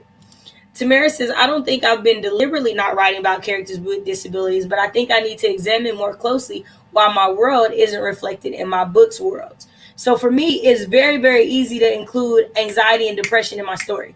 It's like second nature to me. But deaf and blind, because I don't deal with that, it didn't come to me to do. And so again, that's part of the reason why I really wanted to do this panel. I wanted to get these questions because I wanted to put the bug in everyone else's ears, like, hey, think about this. Think about how you could be changing a complete narrative for an entire community of people with your words. Like, that's what writing is. Writing is such a liberating, life-changing thing. Like, it does so many good things, and I just want to challenge you guys to do that when you think about these characters with disabilities. And I do agree with you what you said about sensitivity readers not being a thing that people think about, and now it is. And we think about sensitivity readers when it comes to race. We think about sensitivity readers when it comes to sexuality sometimes, but sensitivity readers for disabilities are good. And I don't know how everyone else feels on this panel, but for me, if you have a character with epilepsy or PTSD and you have any questions, feel free to reach out to me. I want to help you get that character accurate. I want to help you get that situation right. So if you have questions and you want to ask, I'm open to ask. I'm open for that. Definitely reach out to me on social media because I want to be a part of changing this narrative that we don't have enough knowledge to write these characters. We do, we just have to get it from the right sources. Does that make sense? Yes. Yeah, Yes, it does. I agree. And I think it's awesome that you can have people that reach out to and be like, because in your head you're like, well, I have a question I want to ask someone that's deaf, but I haven't experienced, so I think it's a stupid question. But the answer might be simple. yeah. And I think that immersing yourself into a community like ours is also important because here you have four people, their unique experiences all together, and there's like an entire world of information that you could pull. And so being a part of a community, it's great because you can say, hey, Catalea, I've got some questions, are you open to having a conversation with me?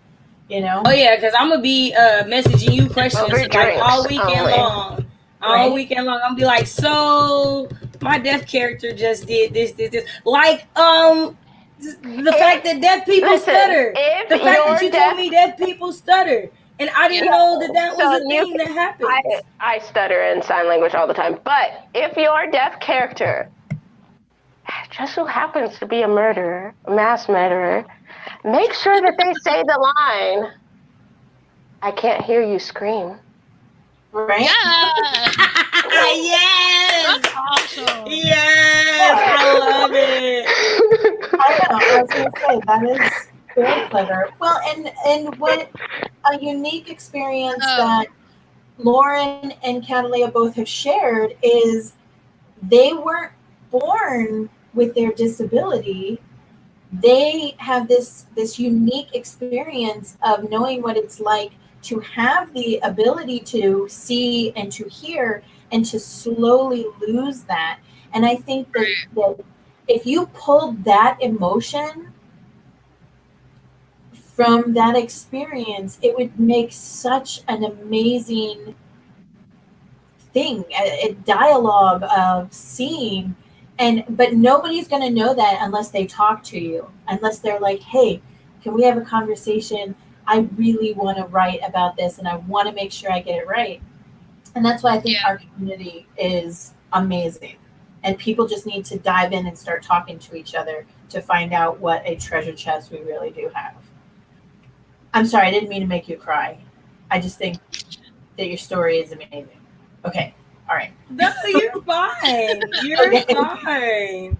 You're fine. So the last question that I asked the group was about if they wrote deaf characters, how they prepared for them. So Carol said, I wrote about a Marine who lost his leg from service and called my military friends until someone was willing to sit and talk to me about it. Samantha said, I read blog posts written by those with the disability, asked family members their experiences, evaluated my own, reached out to friends and their friends to see if they would talk to me too. Sid said, I didn't really prepare. Many of the disabilities I write about I either have or my family does, and I write from an authentic perspective. That's awesome. Wendy says, movies. Remember what people wrote in books and various blog posts and websites. Like I said, I didn't put too much thought into the whole PTSD thing, seeing as he is a side character. Okay, that makes sense. Barbara says, I have a work in progress that includes a character suffering from dementia based on my experience as a caregiver, so it's drawn from real life episodes. Allie says, the closest thing I've written to a character with disability is different mental illnesses and a bit effects from physical abuse. At least that's what I'm thinking for one of my main characters.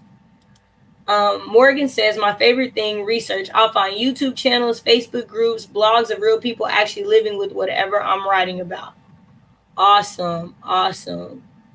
Let me see. Oh, and Shelby says, I drew from my own experiences to write about my main character's anxiety and panic attacks, but I've realized since that I need to listen to other people's experiences because it's different for everyone.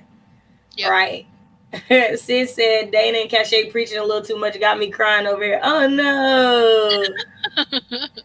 Oh no. Well, I hope it's good. I hope it's good. Like I hope you're not. Yeah.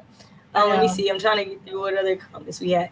DK Marlowe echoes, everyone should read the 5th season. I'm telling you, it's a good series. And she won the Hugo Award for not one, not two, but all 3 books in the trilogy 3 years in a row. She is the only author to ever do that. And she a Black woman. So there's that. Whoop whoop. Okay, yeah. I just wanted to let y'all know. N.K. Jemisin, definitely look her up. Definitely good. Let's see. I see. Carol says, I like for folks to not always write military characters that's crazy, PTSD, gun loving, etc., etc. Right? That's one thing I hate. Whenever I tell someone I have PTSD, the very next question is, did you serve in the military? Right. That's the very next question. Let me just say, you don't have to be in the military to get PTSD. That is not the only way you get it. Right. It can be from any traumatic thing that you can get PTSD from being in a car wreck. Like it is any kind. And you can get PTSD from watching someone else be in a car wreck. Like that is how it works. And I wish people knew that. That's my little rant. But you also have to take into consideration that the acronym PTSD didn't become public knowledge and as easily used as it is now until what 9/11 happened, and then we had that war, and then suddenly we were introduced, not we, but our country, our society, our people were introduced to this acronym. And so it's been ingrained in their mind that PTSD, the first thing they think of is war injuries and war trauma.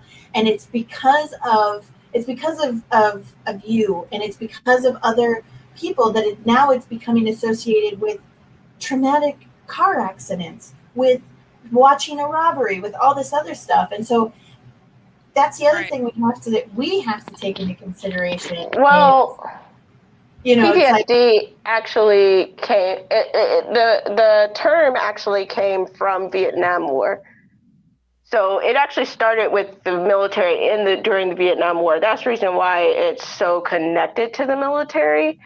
Like you said, it wasn't until recent that we've actually started to address it with other things. And that's because doctors don't I love doctors. They don't They're know awesome. enough about the brain. They really don't.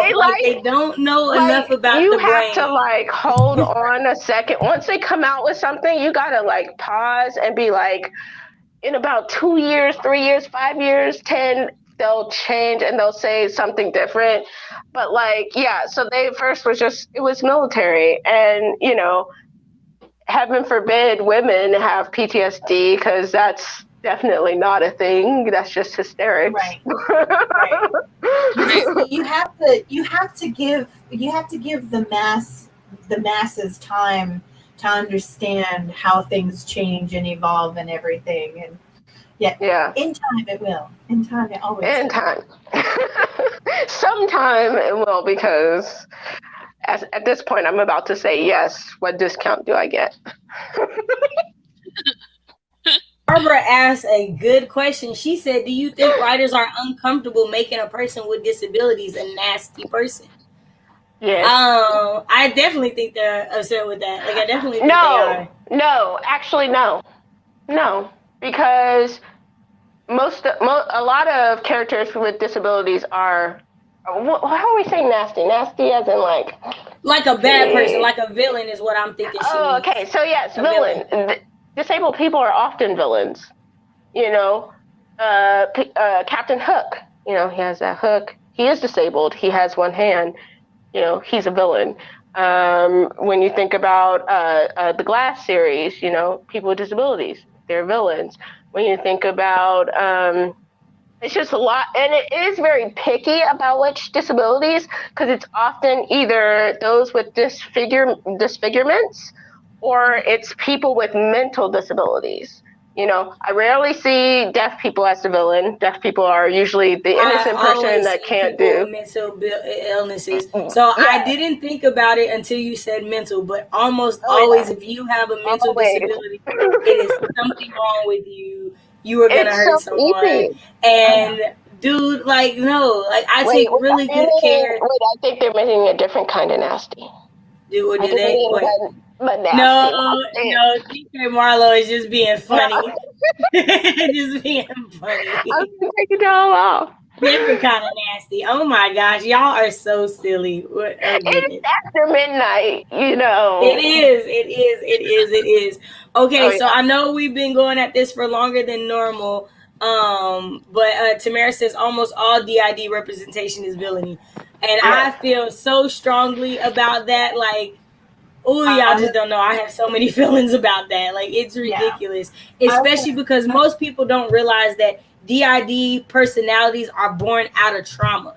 They are born out of situations in which your body cannot protect itself. And so it creates another personality to protect itself in that situation. So more times than not, that other personality is actually taking on a position of power to protect the original host. Like, it's not I'm going to go out here and do all this crazy stuff and the other person doesn't know. It's, no, this person can't protect themselves. That's what I'm here to do. Like, switch it. Let's switch it. Let the deaf person go be the mass murderer and the person with DCID be the innocent person. Like, come on. I want a deaf person that's a mass murderer. I promise I'm not a mass murderer. Just let's I promise. But like, I want scary movies with deaf people, and it doesn't talk about their deafness or anything. Like, I want multiple disabilities, like everybody, all the disabilities. We about to make a disability anthology. Every time we come to a street, we got a new anthology idea. Like, let's do that. Like, come on. All of the characters are disabled, and the able-bodied people are the ones who are. In the background. You see them once or twice. They get killed off in the second or third episode. Right. No, it's like the black people in the scary movie. They always the first person to die. Let the people who's able-bodied be the first ones to die in the book. Let's get that going. Let's make that happen. All right, y'all. Able-bodied people. Right. Of course. No offense to anybody that doesn't have any issues. That's cool. That's cool, but we're all a part of the cool kids table because we all got something that makes us different from y'all. So But before we get go into the end of the night and everything, are there any other things that you guys would like to talk about before we end this? Is there anything else that you guys would like to make known or wish that writers would take into consideration? Oh, go ahead. My bad. Oh, no. I was just going to say, I think that you had said that someone had asked, like, when you write somebody with a disability, whether you just label them, like you hand them a sign, like you're autistic or this is your disability, and you're going to hold a sign throughout the story saying, this is my disability. I don't write characters, and I especially don't just come out and say, this person has cerebral palsy, I put it into their actions and everything because we don't walk around with signs, and I don't think our characters should walk around with signs either.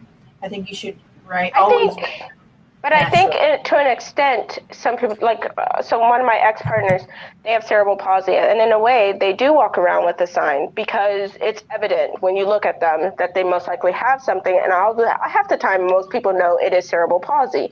I don't have a sign, but when I am out somewhere, if someone tries to get my attention and they see my hearing aids, that is my sign. That is the sign that I am deaf, that I'm hard of hearing.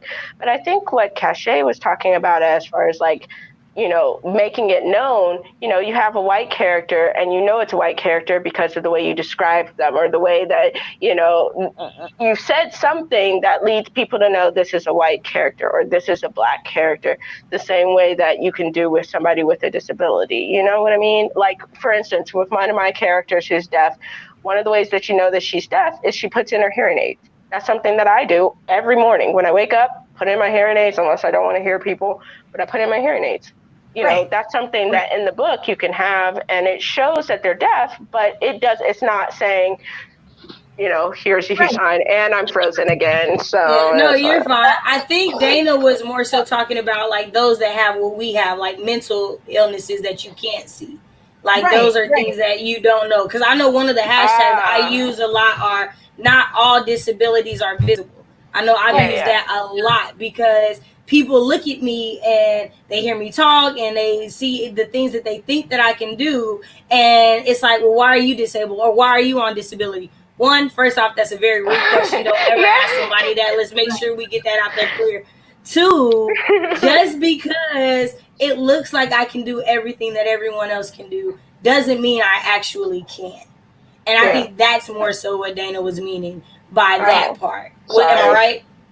No, you're fine. Yes. I think both of you guys made valid points. Yeah, because I was just saying, I think that just letting it come out naturally, letting your character evolve and letting people know what is going on in your character's mind or with their body in a natural way is much more, it's much nicer than just saying, here's my white character and she's deaf and blind, and you know what I'm saying? Let it evolve and let it come out naturally that this is what she's dealing with or what he's dealing with or whatever, not just, you know what I'm saying? Because that's what when it was posed, I thought that's what they were asking was, do you just come out and say, here's a character, this is the color of their skin, this is their height, this is what they look like, and you know what I mean? Right. No, just let it evolve naturally.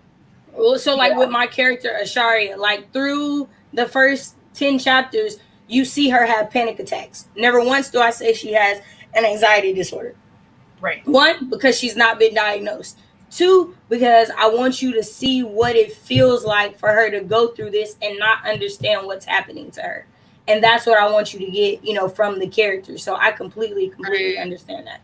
So what about you, Lauren? Did you have anything else you wanted to add before we close out for the night? Yeah, I was gonna for the morning. For the morning. You know what? I asked if you could handle being up here any longer, and you said you was good. Don't give me no lip over there, okay? Okay. Well, I'm not a vampire, so I'm good. I'll keep going. But bouncing off what Cassie was saying, like, it's so frustrating because I only usually use a white cane when I'm traveling, and because I don't wear glasses, because my vision has gotten so bad that they don't help me. I was actually getting really, really bad migraines from the medication.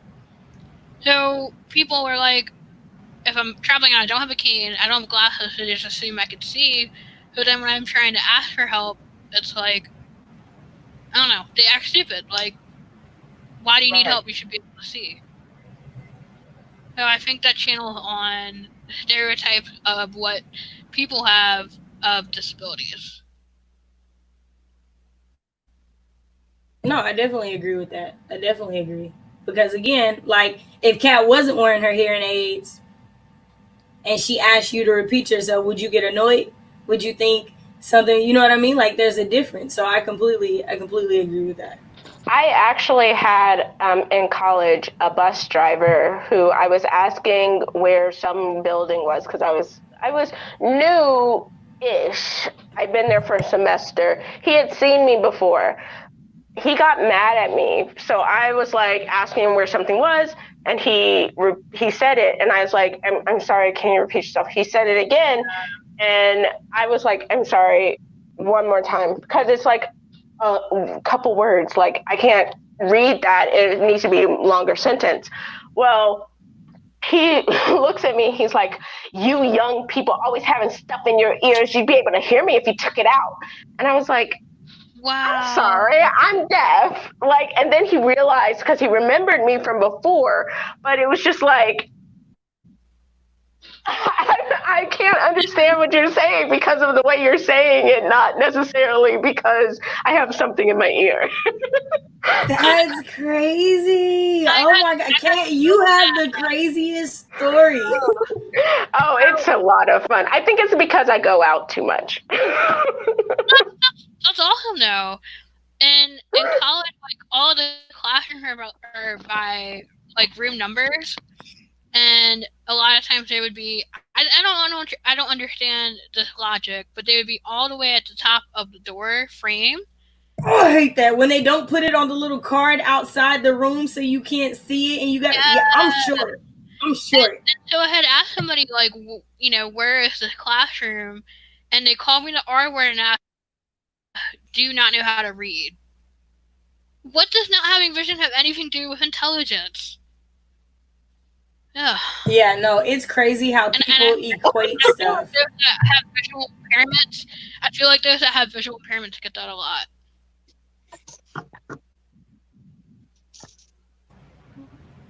Kat, were you trying to say something?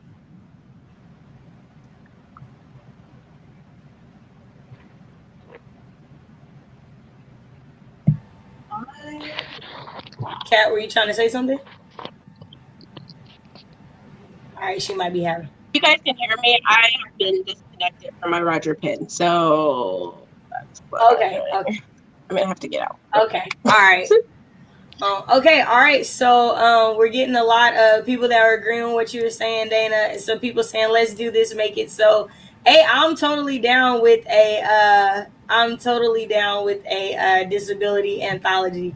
I think that would be so dope. Like honestly, just because like just doing that would change the game in what people are comfortable in writing, and I would just like to see that. So I'm definitely working on my short story this weekend. I don't know about the rest of y'all. I am sorry we only got. No, I'm not. I'm not sorry we only got 2 sprints in because we had some great conversation. We learned some amazing things. I got to writing in. I know, right? We got so I did good. Yeah. We got 2 sprints in and we got a lot of information. Like I'm just I'm so excited. I learned a lot. I did too, right? Right? So if we all felt like we learned something, I know the people in the comments felt like they learned something. So that's awesome. I'm trying to see if Catalea is gonna come back just real quick because I don't want to like get our outros. If you guys in the comments have anything else more to say, go ahead and put that in now while we wait to see if Catalea comes back. I want to see if there's anything that I missed. Or Miss Dana, if you have anything to say, you feel free. And there she is.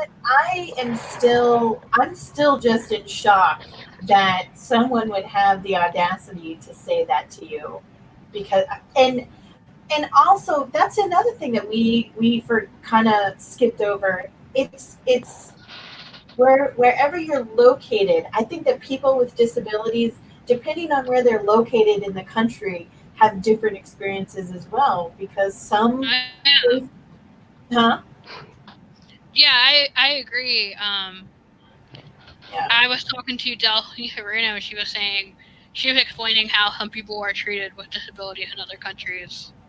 Yeah, well, even in our own country, just like your location on the continent, because what you just described to me and having somebody actually say that to you because you couldn't see something, I'm just like, I want to pull out my mommy chancla and be like, what is wrong with you people? What is wrong? Right?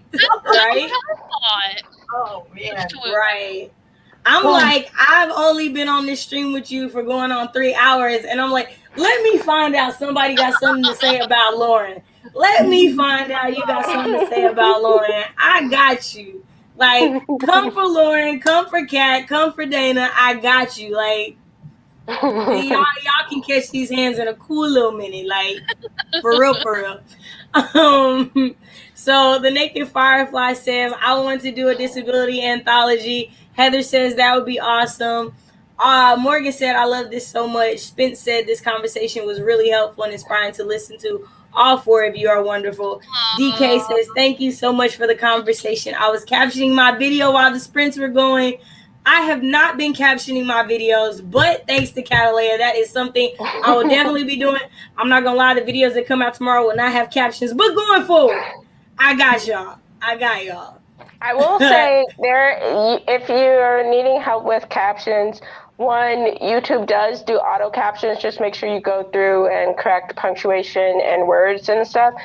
If you do have a budget, Rev also does. I do sometimes go through Rev because I can't understand what I say sometimes. So I usually, if you've watched some of my videos, it'll have kind of what I've had scripted, but I may have accidentally gone off script for a second.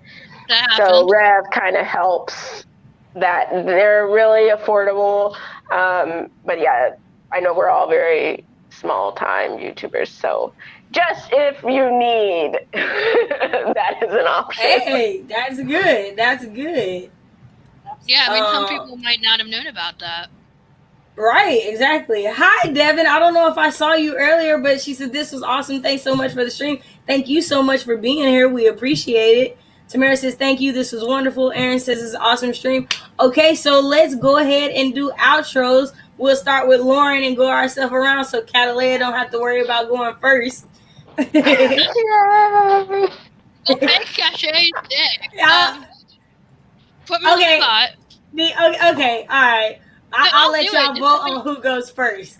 If that No. works. I'll I can go first if you want. Okay, go ahead. I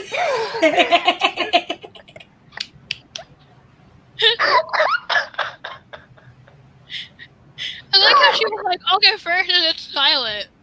Oh, okay. I'll go first. I'm the old lady of the group, so I will go first.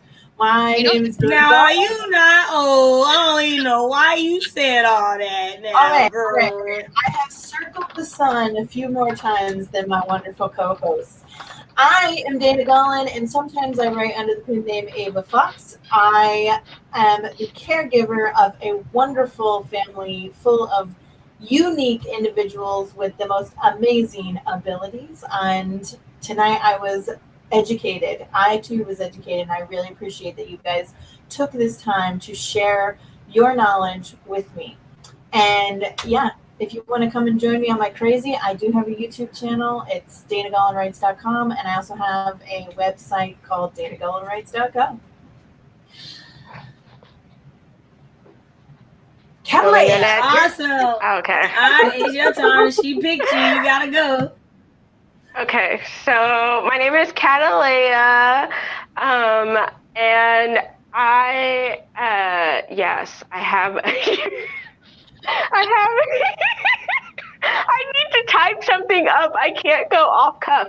Anyway, I have a YouTube channel that I am hoping to eventually start back up on start back up on filming, but I've kind of been taking a break ever since COVID, and then all this other stuff started happening, and Black Lives Matter. And then and then I also have a Instagram, and on my Instagram right now, I'm going to be posting for I think the rest of the month. I'm posting Black LGBTQA characters, well, not characters, people. They're actually real life people. Just a little bit of history, because a lot of people don't know the different histories. So I started doing that yesterday, and yeah, you can find me over there, and you can find me on YouTube. And with YouTube, I'm also not going to only be doing AuthorTube or writing, because I got accepted into this program for the company that makes my hearing aids. So I'm going to be doing videos and things about accessibility, about the different technology and stuff like that as well. Awesome. That is awesome. Congratulations. Right now, so. Hey, we're going to speak that into existence. They're going to run you your money. Make it rain. At some point, hopefully. You never know. It'll happen. Hopefully. So I'm Lauren. I'm a visually impaired YouTuber. My YouTube channel is called Divided by Sight, and aside from AuthorTube, I also discuss videos about blindness and vision loss journey. I am doing, well, I call it rambling, but it's hangout chat and writing sprints on Fridays at 8 p.m. Eastern Time. Awesome. Well, one, I want to thank you guys for co-hosting with me. I have enjoyed this stream so very much. I've learned so much from each and every one of you. I am thankful. Special shout out to Lauren. Lauren reached out to me last week and wanted to stream with me, and I was like, hey, you reaching out to me, it makes me want to do this. And she was all game for it, and I'm so appreciative. I'm appreciative to Kat. I reached out to Kat, and Kat was like, I got you. And Dana filled in at the last minute. She was like, I got you. So just thank you, ladies, so much for making this happen with me tonight. For those of you guys who don't know but are still here or watching this on the replay, my name is Kat Shay, and this is my channel, Shay with the Hobbies. I have a lot of them. Booktube, AuthorTube. I knit, I crochet. I care about self-care and good mental health. I'm a mental health advocate. And like Catalea says, Black lives still always will matter. So there's that. But I write short stories and poetry and the occasional blog post. You can find my blog posts down, my blogs down in the description box below, as well as the channels to these lovely ladies. So you can find them there and get a hold of their social media and website and all those different things. What else? I do have videos and blog posts coming out tomorrow. The blog from the 10K Sunday Writing Challenge that I had with Miss Dana, Tamara, Carol, and Amber. I had to think, Amber.